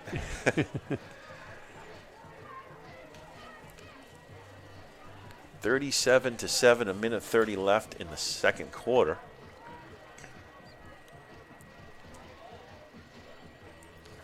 You got back there Harold Smith and Ben Walter again. Yep. I think we won't see Jacob Melton for the rest of the night. No. Hopefully he's healthy. Hopefully it's nothing serious and go home, get some sleep and rest and feel better the next day. Hopefully. That was a nice kick. Big kick. Walter in the back. Down to the 10-yard line to Walter up the right side. A lot better. A little better. He went north-south. Yep. That's it. He did kind of slow up, though, toward the end. He kind of tried to shift side to side. Baby steps, Wayne. Baby steps. Hey, if you don't want to get hit around the sideline and just run out of bounds. That's it. I got no problem with that. Because you always got that very high energetic kid that might pop you and get an extra 15 yards. You never know.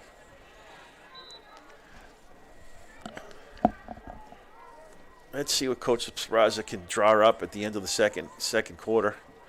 DeLugri in the backfield, shotgun formation. With Juvenello, Whiteside, and Walter on the left. Hand off to Loring. Loring stutter step. Nice stiff one arm. Defender off.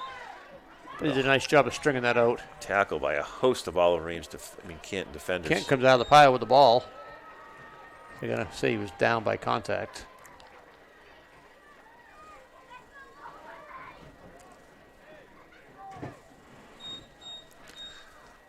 It's tough for Loring to try to make that play. Yeah, like you said, they did a good job stringing it out. A nice stiff arm. 57 seconds left. DeLuger in the shotgun formation again. No, there's Harold Smith. That was tackled by Loring that went down. Was that Loring that was tackled? I think Smith was still on the outside.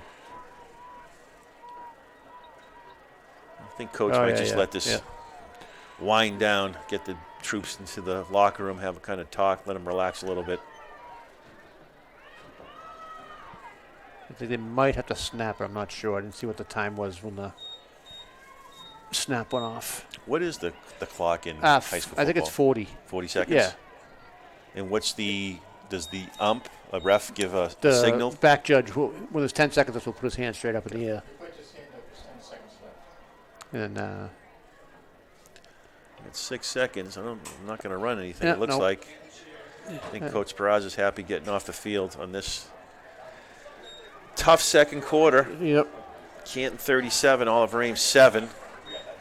We will take a halftime break and enjoy watching the cheerleaders perform, I believe. Good afternoon, everyone. I'm Abby Malafato. And I'm Coming to you from 50 Oliver in North Easton, this is Easton News and Don't have time to stay up and watch ECAT channels all day long or miss your favorite show's time slot? Don't worry, ECAT has a YouTube channel that has all the programs that we show, so you don't have to miss any of the episodes or catch up on past episodes. Search Easton Cat TV, with TV being the only capital letters. The YouTube channel has playlists for every program, even some of the programs you can download a podcast version.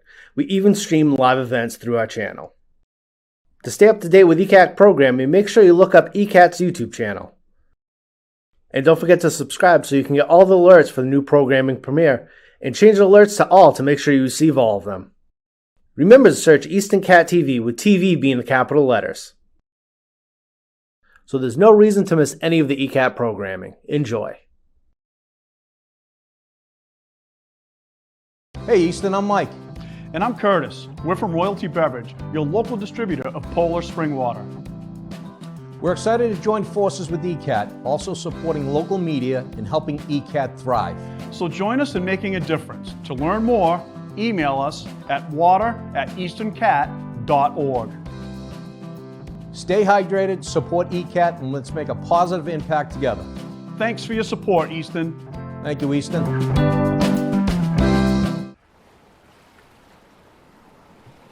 Yeah. This is the life. Just relaxing by the beach. What could be better than this? I've got an idea. What? I'd really like to find a forever home. Forever home? Yeah, like Jack Ryan talks about on Easton News. A forever home. All those animals at the APCSM, they get forever homes. Why not us? Listen, man, I hate to tell you this. Tell me what? Come on, tell me. Look, I can take it. Look at me. Come on, tell me. I can take it. Come on. We're not real. What are you talking about? Of course we're real. Look at us. We're sitting here on the beach, on vacation, being served raw meat, mind you. We're having a great time. How are we not real? No, thank you. I'm good. I've had enough. I've had enough. Thank you. What are you talking about? Of course we're real. Look, it's not that we're not real. We're just not living, breathing animals. You don't even have a mouth, dude. Oh yeah? Well, your eyes are just plastic. Right back at you. You've ruined my vacation. I can't believe you've done this. I mean, while we're at it, why do we need a vacation? It's not like you have a job. Oh, wow. Oh, okay. All right. You know what? I'm out of here. Cubby, wait. I'm sorry. I didn't mean... Oh, well, you have to get it eventually. If you'd like to get your hands on a cubby of your own, scan the QR code on your screen now.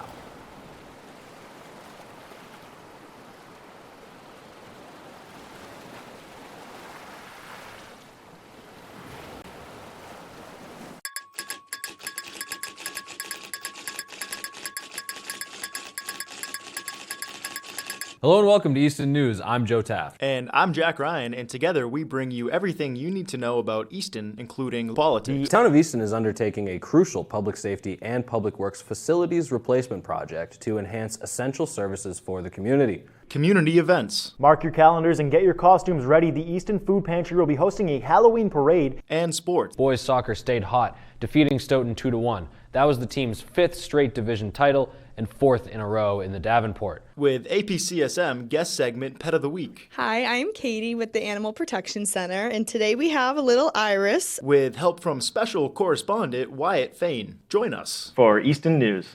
Playing 6 o'clock Friday, Saturday, and Sundays.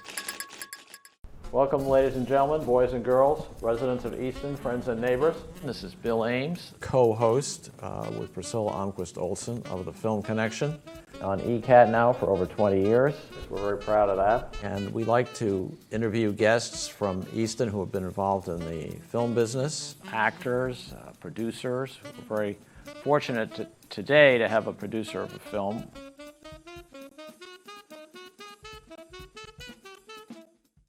Hey, are you a fan of history? If so, come for adventure with me, your host Drew Daugherty, as we explore some of the most impactful events of all time.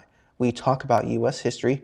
These events led up to the creation of the first Continental Congress. World history. The Allied forces consist of France, the United Kingdom, Russia, Japan, and Italy, and influential figures. The legacy of Martin Luther King is one of selflessness, and he never stopped believing in the equal and free America. You'll get my takes and opinions, so come along for adventure on Drew's Venture History TV. Check us out between your recently scheduled programming as well as on YouTube. Thank you.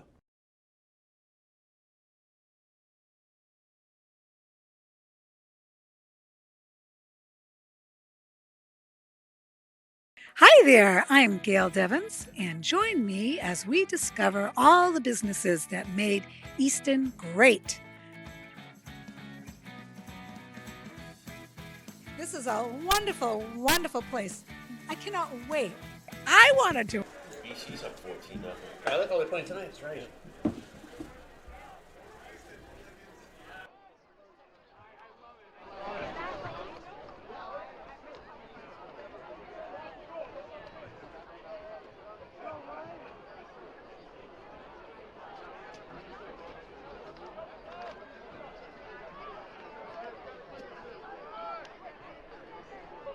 Okay, all set? Yep. Yeah, we're back with the second half kickoff.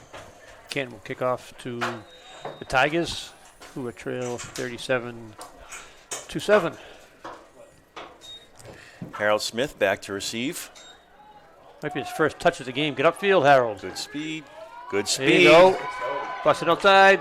One player, he couldn't beat him, but got out to almost midfield. Number 10, Harold Smith on the return for all Ames. That's the guy you got to get the ball to. Yep, that's his first touch of the game, if we're not mistaken, unless we missed something earlier. That was the first touch. Runs hard, quick, strong. Got to find the ball. Needs to find the ball in the second half.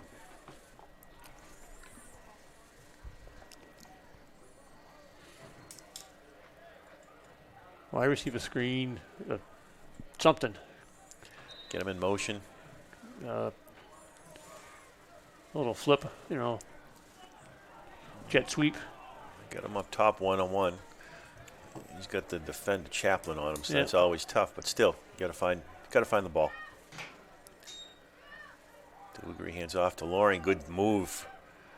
But unable to get. Got a couple. Get a couple yards.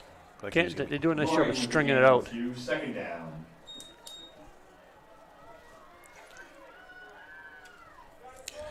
And they're going to come hurry up offense here again. This is where Oliver Ames had some success. Some early games against Archbishop Williams. Try to keep the pressure on the defense. Melton is out. He's on the bench in street clothes, but he's good sign that he's here. That's good. Yep. Walters on the outside. Still can find him. Drop Looking at him. back. Nice time to throw. Nice throw. Is that Walter? Eat. That's number 8, Walter. Nice catch. First down, number 8. But DeLugri had time to throw. Could step into the ball. Had time. Whiteside dragged the defender with him. Yep. Walter made the cut in the middle, had one-on-one. Nice throw, nice catch. First down, Oliver Ames. Canton hasn't changed. Doesn't look like anything defensively. Looks like they still have the same starters in there, so I can tell. DeLugri Another drops step back in again. again. Oh, nice play. At number one, Daniel Albert. You got two Alberts out there, Daniel and Dylan, both seniors. I don't like to guess, but I'm guessing twins. I'm going to guess. All right, you have Walter, Giovanello on the outside. Up top, you have Whiteside and Harold Smith. Backfield, Loring. DeLugri in the shotgun. Quick pass. Oh, a little flare to Harold Smith. Couldn't hold on to it. It's going to be 15 on Harold, I think. They usually catch the second guy. Yeah, do.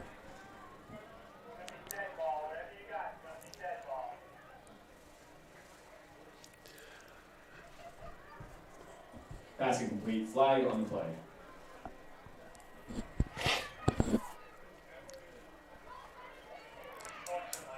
We're gonna see. Watch the man in the white hat on Sportsmanlike on the Tigers.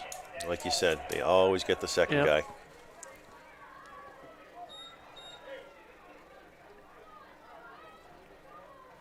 I mean, he did have his hands on our guy first, but it's always a retaliation.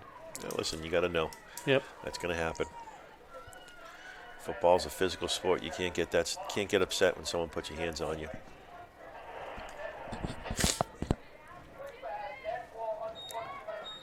And you can't be soft. Can't be soft, true. just ask Gerard Mayo. What do you think of that Sunday? Think they're going to come out and play against the Jets? You would hope.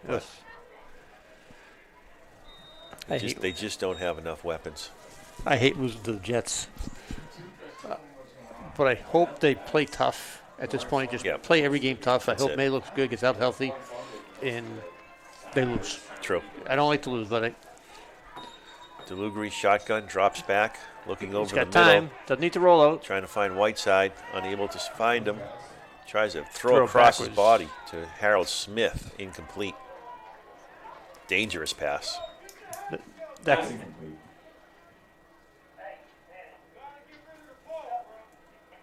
Now that Canton's getting a taunting. Number 8's wagging his finger right in Harold's face. You got to do something with that. Yeah, it's in the ref said something to him, but it's the only way to fix that is to throw the flag. Throw the penalty. You let it go once, and you can't put the toothpaste back in. Calendar to kick. Kareem Chaplin back to receive for Canton. Dangerous return man. Yep. See if Calendar can angle it. Short kick. Bounce. And he's got to stay away from this one. Learned his lesson. Yep. Right about the 10-yard line, Canton will take over. Canton starting from the 10-yard line. Good flip of the field for Oliver Ames. Let's see if the defense can put some pressure on Canton, hold them to 3 and out. Yep. Maybe.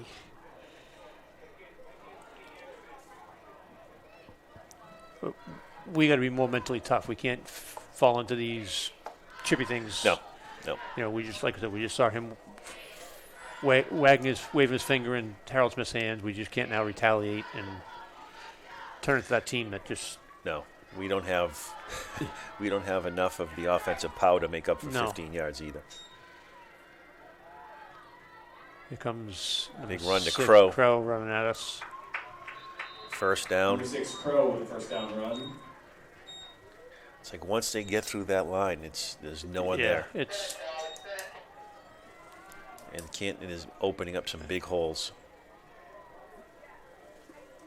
They're defensively, it looked like they were playing man on man, but with a safety over the top. At this point, they're going to run the ball. Right. It's 37-7. I don't just really see him plan on taking deep shots, I guess. Just play man up and put everybody in the box. Chaplin on the Chaplin carry. on the carry. You're just going to dance, cut it outside. Good speed, Harold runs low. Harold knocks him out of bounds. About the 50. 29, Chaplin with the first down run. I'll tell you, I've seen some running backs. He runs smooth. Yep. Low to the ground, tough to tackle. Not much dancing. Nope. Just gets upfield. Sees his hole and just makes it. No, waving a flag off. I didn't see a flag thrown. 2 runs, 2 first downs from Canton. Ball just on the 50. Yep.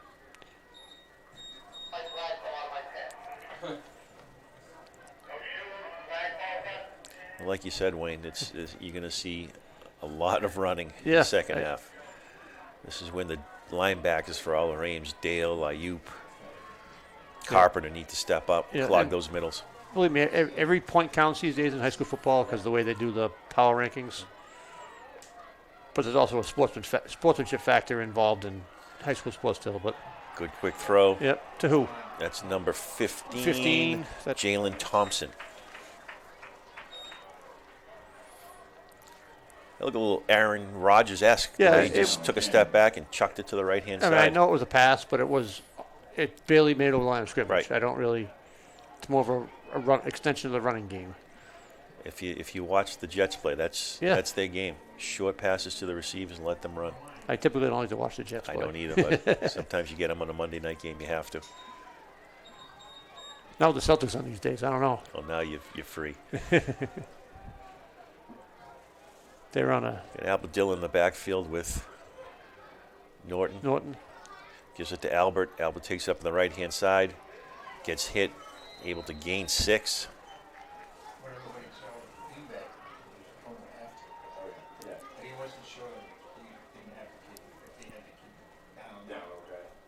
Once again, another running back coming at you. Yep. 4 plays. Started at the 10. They're at their own 10 now. 80 yards in 4 plays. It's big boy football. Yeah. Also missing tonight, just realized Colin Howarth, number 11, is not playing. Another sophomore. Bringing in the big fullback, Gavin Pouchard. Who's ever on that right side, he just got pancaked. Nice.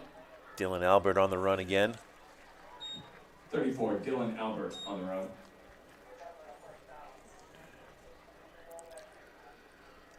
Second and 5, second and 4. Yeah, I'm going to call it. Move it up. Oh, they put the down marker in front of Now the. I'm confused. Is it first down? First down, okay. First down. Back with first and Bouchard. goal on the 4. Norton in the shotgun Maybe again. 5. Albert in the backfield with him. Albert up the middle. Stutter step. No one touches him. Gets in, no problem for a touchdown. Touchdown, Canton, number 34, Dylan Albert. 3 Oliver Ames defenders were in the end zone, down from the pancakes. Yep. From up front from Canton. And slowly got off the turf is big number 59 for Canton.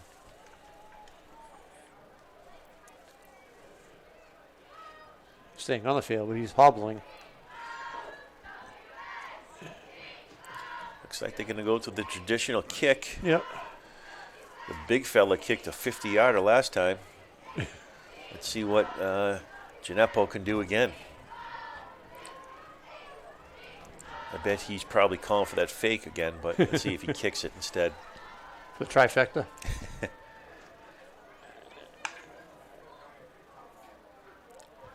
Boom.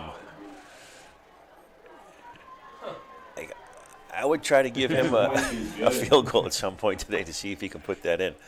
That was a good 30 yards over. Yep. Yeah, that might have been good from 40. I like the way this kid plays. Hustling. Well, that was a quick drive. 5 plays, 90 yards. Puts Canton up 45-7. Walters and Harold Smith back to receive for Oliver Ames. I think we're a safety away from here from getting the clock. They'll wind the clock. 42 and 35. 38 Squib kick. It's a nice bounce to Walter taking upfield. Walter, yeah. Gets it out to about the 35. Nice run. Yep. Positive momentum. Yeah. Nice 20-yard return. Picked up about the 15-yard line.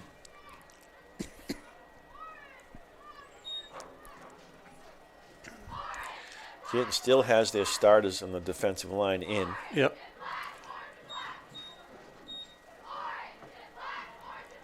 '79's a new number though. They had 74 was their other left.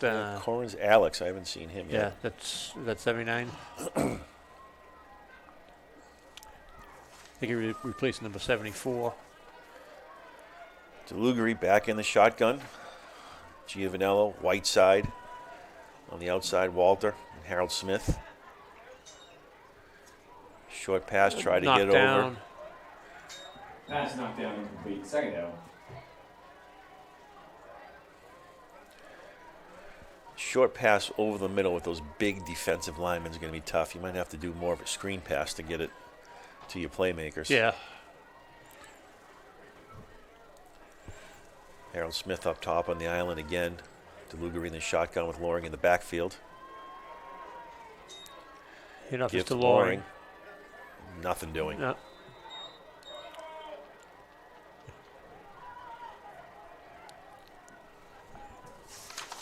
Tackle was by number 42, Gavin Pushard, the fullback. Going both ways. Giovanello in the slot, white side. Walters up top. Harold Smith one-on-one down below with Jalen Thompson on him. DeLugari in the shotgun. DeLugari's got a little time. See if he can get Harold Smith. Lobs it up to him. Smith comes down with it. He does. Nice grab by Harold Smith, the playmaker. Actually, Mitch. Yeah. If we had the opportunity to watch, I was watching Smith on that play. He jogged out about 5 yards, stopped, realized his quarterback was in trouble, and scrambled this way that he got back in the play.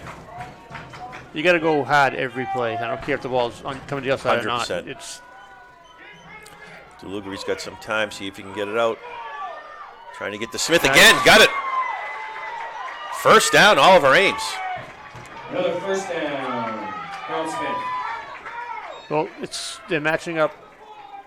I don't know why it took to the third quarter to get him to line up on this side of the ball with not against Chaplin. I agree. This is where you need to get the ball to. 101. Smith. You're going to find him again up top. Got him for a touchdown. Harold Smith. Great throw by Patrick DeLugari. Number 10, Harold Smith. Well, Wayne, we've been saying it for 2 quarters. Well, get the ball to the playmaker. We're all cheering here, but we got an extra point to attempt.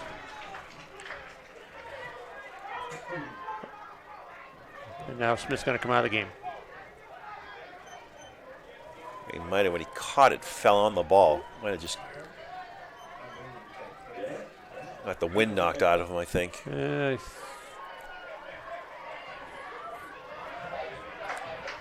Coach Barraza going to go for the 2-point conversion here. He was getting a little sick there.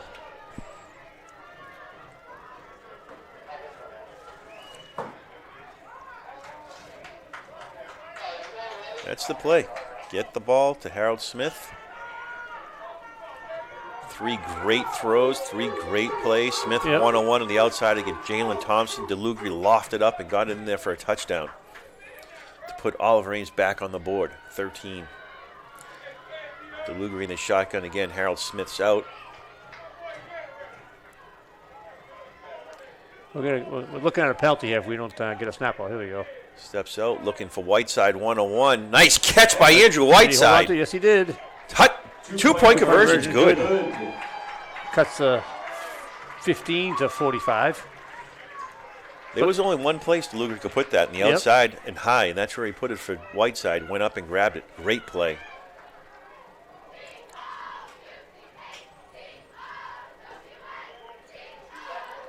Coach Barraza has to be happy with that drive. Yeah, first drive out of halftime. Oh.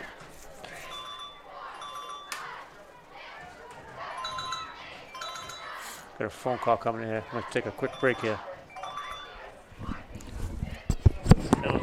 Mitchell Callender going to be doing the kickoff duties. Chaplin on the backside. Also, you have Tyler Kelly back to receive, but it looks like it's going to go to Chaplin.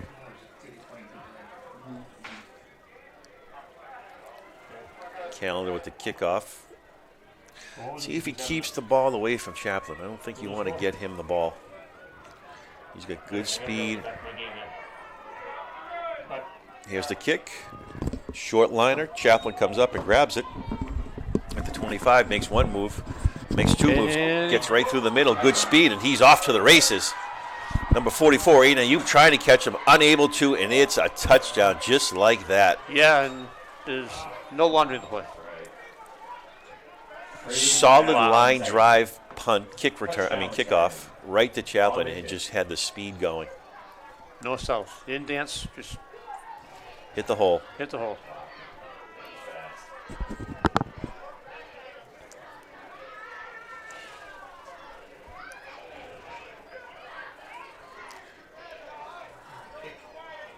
Here's the big fellow. Big fellow got a kick again. He's racking up the points tonight. He is. Great all-around game for the big fella.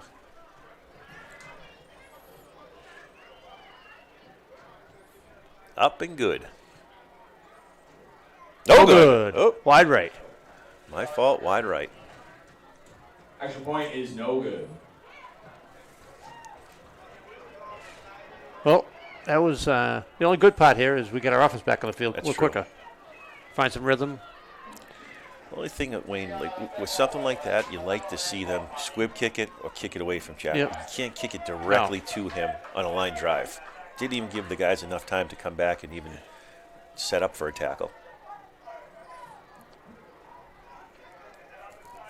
It's a dangerous return, man.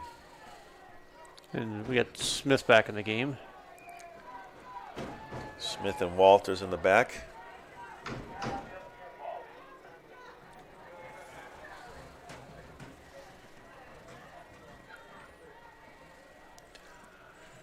(51-15) at the 6:14 mark. Well, we're doing a little better than Sharon did tonight. They lost 57-7 against Franklin. Franklin they played. Yeah. Jesus. Nice kick. Harold Smith back to receive it on the 10. 10, yeah.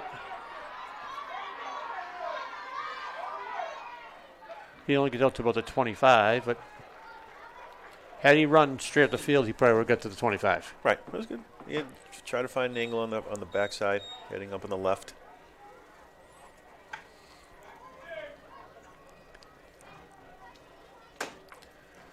Let's see if they can get the ball back into his hands or try to find this young sophomore, Jack Giovanello. Or even Mr. Whiteside. He has been unheard of tonight, too. Besides the two-point conversion. He had some good catches from the receivers. That Giovanello catch was tough. The back two-point conversion, Whiteside had to go up for it. And good hands from the Oliver Ames receivers today. DeLugari in the shotgun formation, steps back, fires to Smith again. Yeah. Gain of about 6. Pass complete, Smith. That's on Chaplin's side, too. 35-yard line. Second down. So they're going to go back to the hurry-up offense. Walter up here by himself. Looking at him. Out. Here comes the pressure. Good way to get through for DeLugari, unable to do anything with it. Tackled. Gain of about 2 on the play. Number 9, Christopher Pereira on the takedown.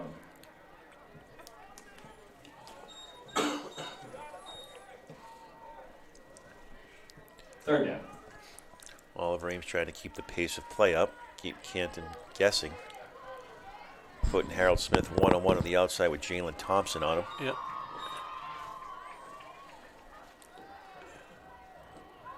Gets it to him. Thompson was waiting. Smith tried to break a tackle, able to get a couple yards. Just took a little too long for that to develop. I was waiting for the screen because Harold kind of ran a route like he was waiting for a lineman to come out or something. Yeah. 4th and short for Oliver Ames. Where's Callender? Look. In the shotgun formation again, the short.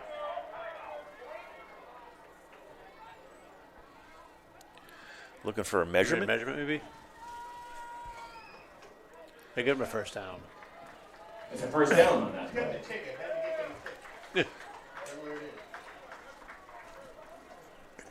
I don't know if Coach Perazzo was working the sidelines or if the refs just I don't know, he's realized back. themselves. Coach Browder's 10 yards back, Okay. so I don't know if he was.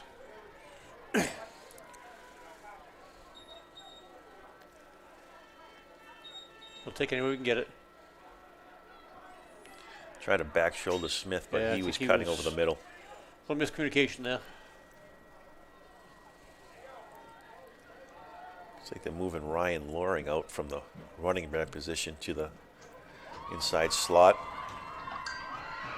DeLuca throws a nice ball when he has time. When you got time, he can step into it. Steps back over the middle, lobbing it. Oh! Try to find Andrew Whiteside, just a drop too high. Pass complete, looking for Whiteside. Thought he put it where only his receiver could get it. No defender behind him.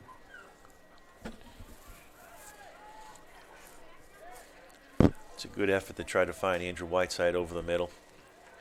Brings a 3rd and 10.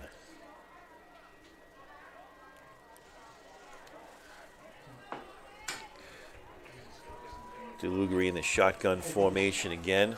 Loring and Smith down below. Whiteside, Giovanello up top. Oh. And the big fella comes in again for his 4th sack of the game. 58 with a sack in the backfield. Big fella's having a day. 4th down. I just realized I just looked down that Loring is also a sophomore. Good foundation of sophomores. Yep. For the Oliver Ames Tigers. Sprinkle in a couple juniors in there with Demetrius Karamias, Jacob Melton. Get a good nucleus. Colin Howarth, who's I think injured, sophomore. Yep. Get some good solid foundation to build off of for next season. Yeah, Dimitri having a younger brother as well? Don't know. No. All right. Do not kick to Chaplin. Do not kick to Chaplin. Yeah, you did say that. Nice tackle. Dimitri. Gotta There hold he on is. and wait for you. Sophomore Dimitri Karamanias. Is he a sophomore? I thought you said junior. Junior, sorry, Yeah. junior. There's so many sophomores out there. Yeah. It's not an easy tackle against Chaplin. No, he held on, and then his team came and rallied.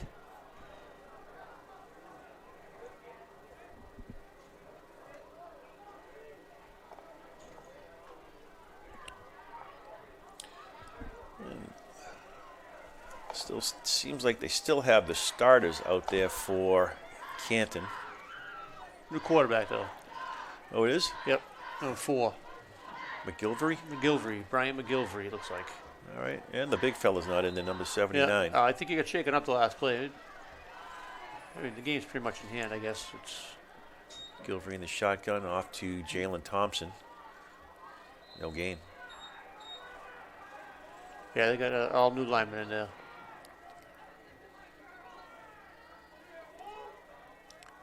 $51.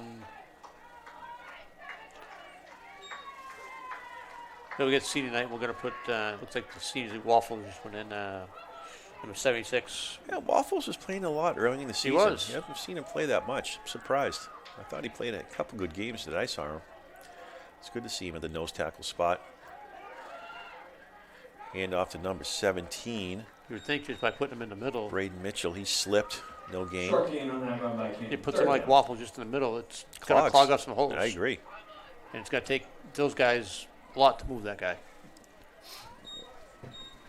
Like I would think he would be a good anchor of a nose tackle for Oliver Ames. Especially with Whiteside out. You could move Milton Banks back to linebacker.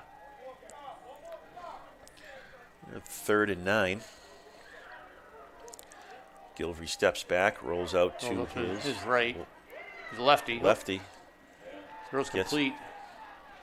Gets it to number 17, Braden Mitchell, for a first down. It should be a first down. See who they mark it. Yep. First down, Canton on the completion. Nice rollout from McGilvery. Yeah, I don't know if anybody knew that he was lefty. Now they do.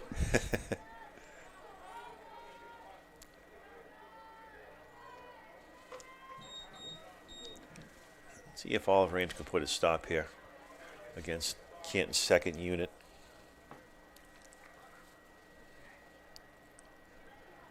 We're a different size, though, huh? Even number 0, Jerome Weeks, is a big fella in the backfield. Gives it to him, gets it up to the middle. Gain of 4. Yeah, he runs tall, too. Who's the Pats player they used to have? Patterson? No. Yeah, Cordell Patterson. Cordell Patterson. Yeah. Kind of reminds you of when he was out there. Big upright runner. Just runs straight forward. Now into the game is next 63, sophomore Dimitri Lambrakis. Looks like a big kid. Big kid, yeah.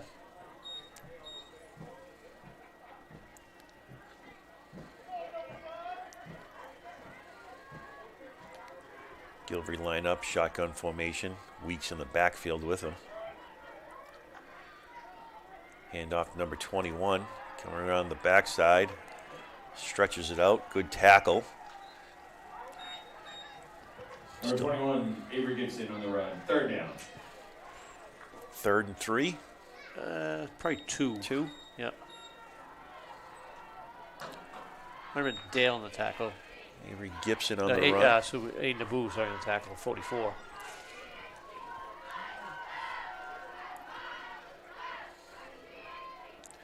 You plays a good, solid linebacker spot. Good speed, too. Yeah, is he only a sophomore? He's a sophomore. He was chasing down Chaplin on that big run. He was the only one that was with him.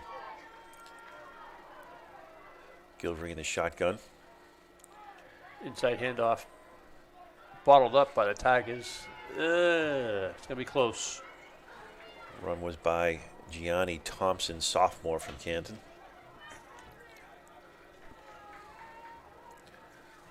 Not going to give him the first down, so it's going to be 4th and about half of football.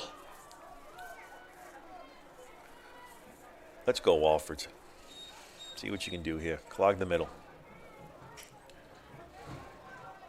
And that's going to be the end of the 3rd.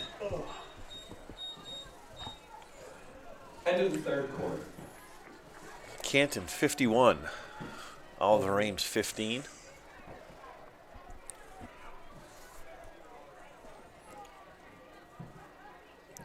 Coach Barraza giving a little pep talk. See if they can close out this game solid. Yeah, you can win the quarter. That's all you need to do. And so you're at home, you know it's going to be a fast quarter. It's going to be 12 minutes of running time. And I don't even think it stops at timeouts. I think the clock just runs. So we will be quick. So what's the rule? After in the 4th quarter? The 4th quarter, if they're up by 30, 30, they run. But incomplete pass, they'll run. Everything goes. Yep. It'll be a quick quarter. Okay, it's on the ready. Right. So 4th and short. Oliver Ames got the big fellas up front. Walford not in the game, 63. Lambrakis up front. See if they can put some pressure. Looks like there's a hole right in that left-hand side, right where he went. To Weeks. That's where Weeks went. Yeah. Number 0. Didn't look like Oliver Ames was set in that left-hand side. Like there was, an open gap. The defense is right, the offensive left. Offensive left, yep. Correct.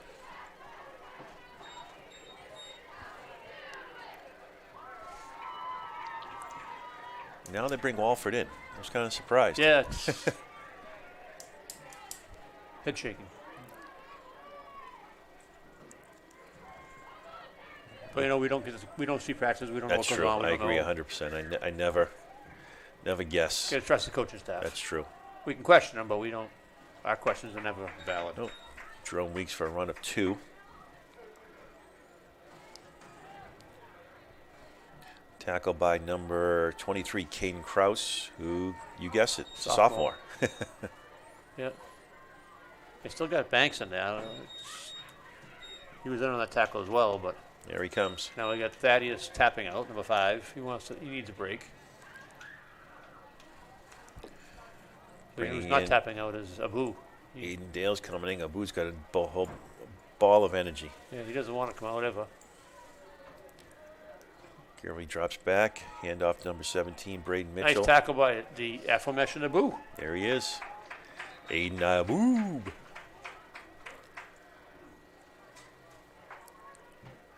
He's got a nose for a ball. Yeah. He hustles. He doesn't plays every play like it's his last play.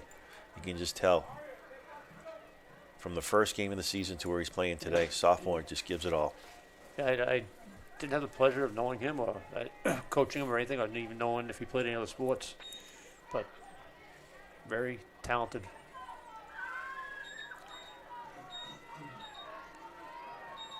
Now that end around, Ayub's right there again. Aiden Ayub on the tackle. Aiden Ayub on the tackle, 4th down. Great defensive play. The kid went to stiff arm. He pushed the kid's arm out of the way to tackle him. That'll be a 4th down and 5.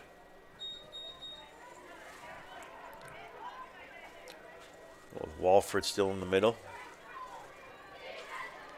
Got Krause in there. McGilvery in the shotgun with Weeks in the backfield with him. Steps back, lefty looking up top, trying to get one-on-one, airballs it. Incomplete. There was miscommunication. The ball just came out wrong. I think it came out wrong. It came out kind of straight up in the air instead of any direction-wise. Let's see if we what we get for the Tigers here. So we got the same team. DeLugri's in the backfield in the shotgun. Harold Smith on the outside. Up top, you got Whiteside in the slot.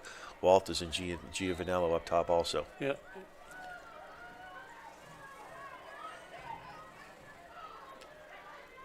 Hand off to Loring. Runs into a host of Canton defenders. That play has not worked all day. No, and that's Canton's second. We'll push at the end. That's just a tough run against that team. There's no holes. Well, actually, the only style that looks out there for Canton is the big fella, number 58. He's still in the game. Still in. Well, need to pad his stats. He must have a sack clause in his contract that he has to hit. Double digits.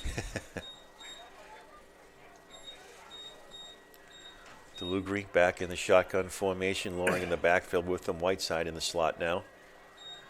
Steps back, looking up Nice top, ball. trying to find Giovanello, but little miscommunication. Giovanello looked like he stopped instead of running out where DeLugri thought he was going to go.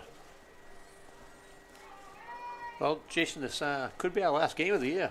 We're away at Stoughton next week, and then the 2 games that they will play in the consolation bracket, they may or may not be home. And the Tigers will be away on Thanksgiving this year at Sharon. Always like the Thanksgiving game here. Yeah. It's good tradition. Dooley drops back again, rolls out to the right. Nice run by Patrick. Gets it. Able to pick up 7 or 8 yards. Just shy of the first down. Delivery on the run. 4th down now. 4th down, and we'll call it 2. It's a nice run by Patrick. Didn't hesitate. Hit the hole, gained 7 yards. Like to see that. 4th down and 2. DeLugri back in shotgun with Smith and looks like Loring. Quick Finds pass to Smith. Good enough for the first down. Pass complete. Harold Smith, 1st down Tigers. Nice short route for a 1st down. Your 1st and 10 at their own 45-yard line. Really nice to punch another one here, just make it look a little more respectable. Absolutely. Loring in the backfield, number 79 on the field on the defensive side. See if they can catch him. They do. Yeah, it should be a penalty. They got Loring. Pulled them down. Yeah. Is there laundry on the field in that corner? Am I wrong? Or No. Nope. They don't call that? Oh, actually, no, there is a flag. Yes, there is a flag. There is a flag up top. Okay. Right at the 48-yard line. Yep. Looked like the big fella had a hard time getting off the field. But unfortunately for the Tigers, the clock does not stop. Right. It's going to keep running.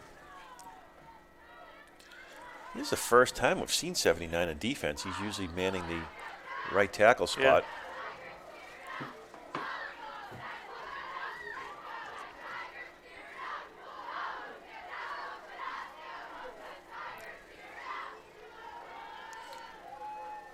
12 men on. Penalty.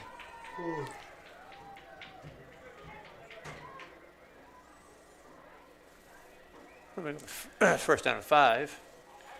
It's a good break for Oliver Ames. Unfortunately, it took about a minute and a half off the clock. DeLugri shotgun, Loring in the backfield. See if they can find Andrew Whiteside over in the right-hand corner. They're going for him. Boom, got him. Got him. Get his feet in. Nice throw. Andrew Whiteside, first down, Tigers. Nice throw on the road. Big 79 chasing you. Yep. You see that play developing as Whiteside made the move to cut to the side as DeLugri was rolling out. Unfortunately, I couldn't see that play. I had a big. I was looking at DeLugri. I couldn't see Whiteside. Loring in the backfield with DeLugri again. Walters, Whiteside, Jack Giovanello. Try to go up the middle again, couldn't do anything with it. That's a tough run, and looks like we might have a penalty on the play.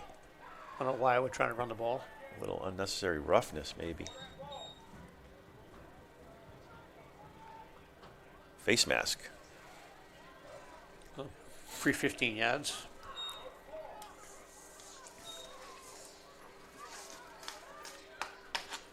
I do appreciate the coach does not give up on the run. You need to still have that little fear of it, but it's not getting too much against this team. Looks like we might have a Canton player with a cramp. Yeah.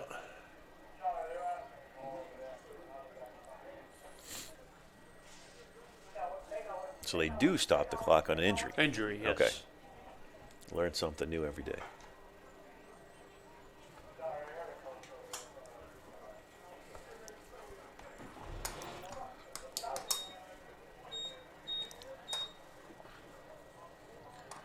Can't play it getting up. Looks like he's okay. They set the ball and get him off the field, they'll start the clock. Start the clock right away. That was Sighton Comrick Williams. Came down for Canton, the junior. Oliver Ames going to take it over at the 19-yard line after the 15-yard face mask penalty. Yep. DeLugri in the shotgun formation. And we're winding. Yep.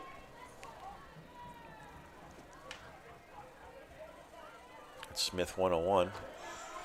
Looking upside for Andrew Whiteside. Found him for a touchdown. Oliver Ames, touchdown. Number 20, Andrew Whiteside. Nice pass by Patrick right to Whiteside, who was wide open. Great throw from Patrick to Andrew Whiteside. Once again, you have a little time, you can throw the ball. Yep.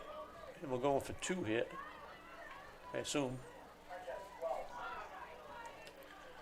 Bringing out Smith, nope, taking out Walter. We're going for the extra point. Extra point. Who's kicking this? This might be. Is this looks like Millie Banks? Anything you can do, Can't we can do better? Up. No. Oh, no good. Extra point attempt is no good. Looks like you cooked that straight on, like the old Packers kicker. Yeah, flat foot kicker. That was good to see the senior with trying to go for the extra point. Nice for Coach Raza to put him in to try that. Yep. Kind of reminds you of that time that Doug Flutie did that drop kick for the extra point. Yeah. Sometimes when you have certain players that put in certain effort, yep. You know, they might have gone above and beyond this year on something. The coach wanted to show appreciation for his work ethic or his off-season stuff. That you know. Good but we 51-21 to a little more respectable. They had some nice plays on offense. The passing game was on point when DeLugri had time. Got time to throw. Yeah, got the ball to the different receivers: Smith, Jack Giovanello, Whiteside, Walters. You know, they got some talent there. Counter's going to kick off. And it looks like they windy. Got Chaplin in there again. Short kick. Downs it. It's Jalen Thompson. Well, I don't think we're going to get too many plays here. Nope. We might squeeze one off if we're lucky. By the time they set the ball and get it out there, I'll say 3 snaps. Going 3? I'm going 2. Well, they got 40 seconds. Here, if they take a knee, they got to snap the ball. Yeah, 2. They can probably do it. You can't change it. Once you go 3, you can't take my call.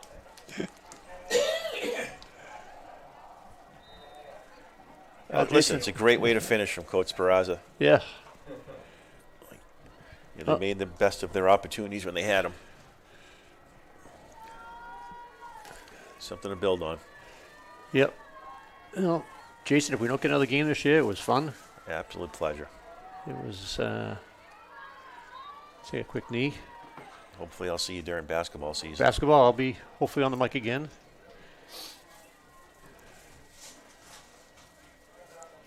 Might have to get a second mic for you if you want. Well, Patrick DeLuca had some good touchdown passes. Yeah. He's had a solid season throwing the ball. Yep. He's had some games with 2-3 touchdowns. And that's it. All right, well, final here from Muscato Stadium. Tigers 21, Bulldogs 51.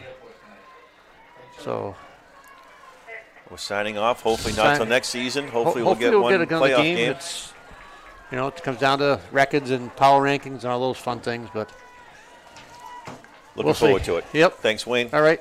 Thank Pleasure. you, ECAT. Thank you. We'll see you.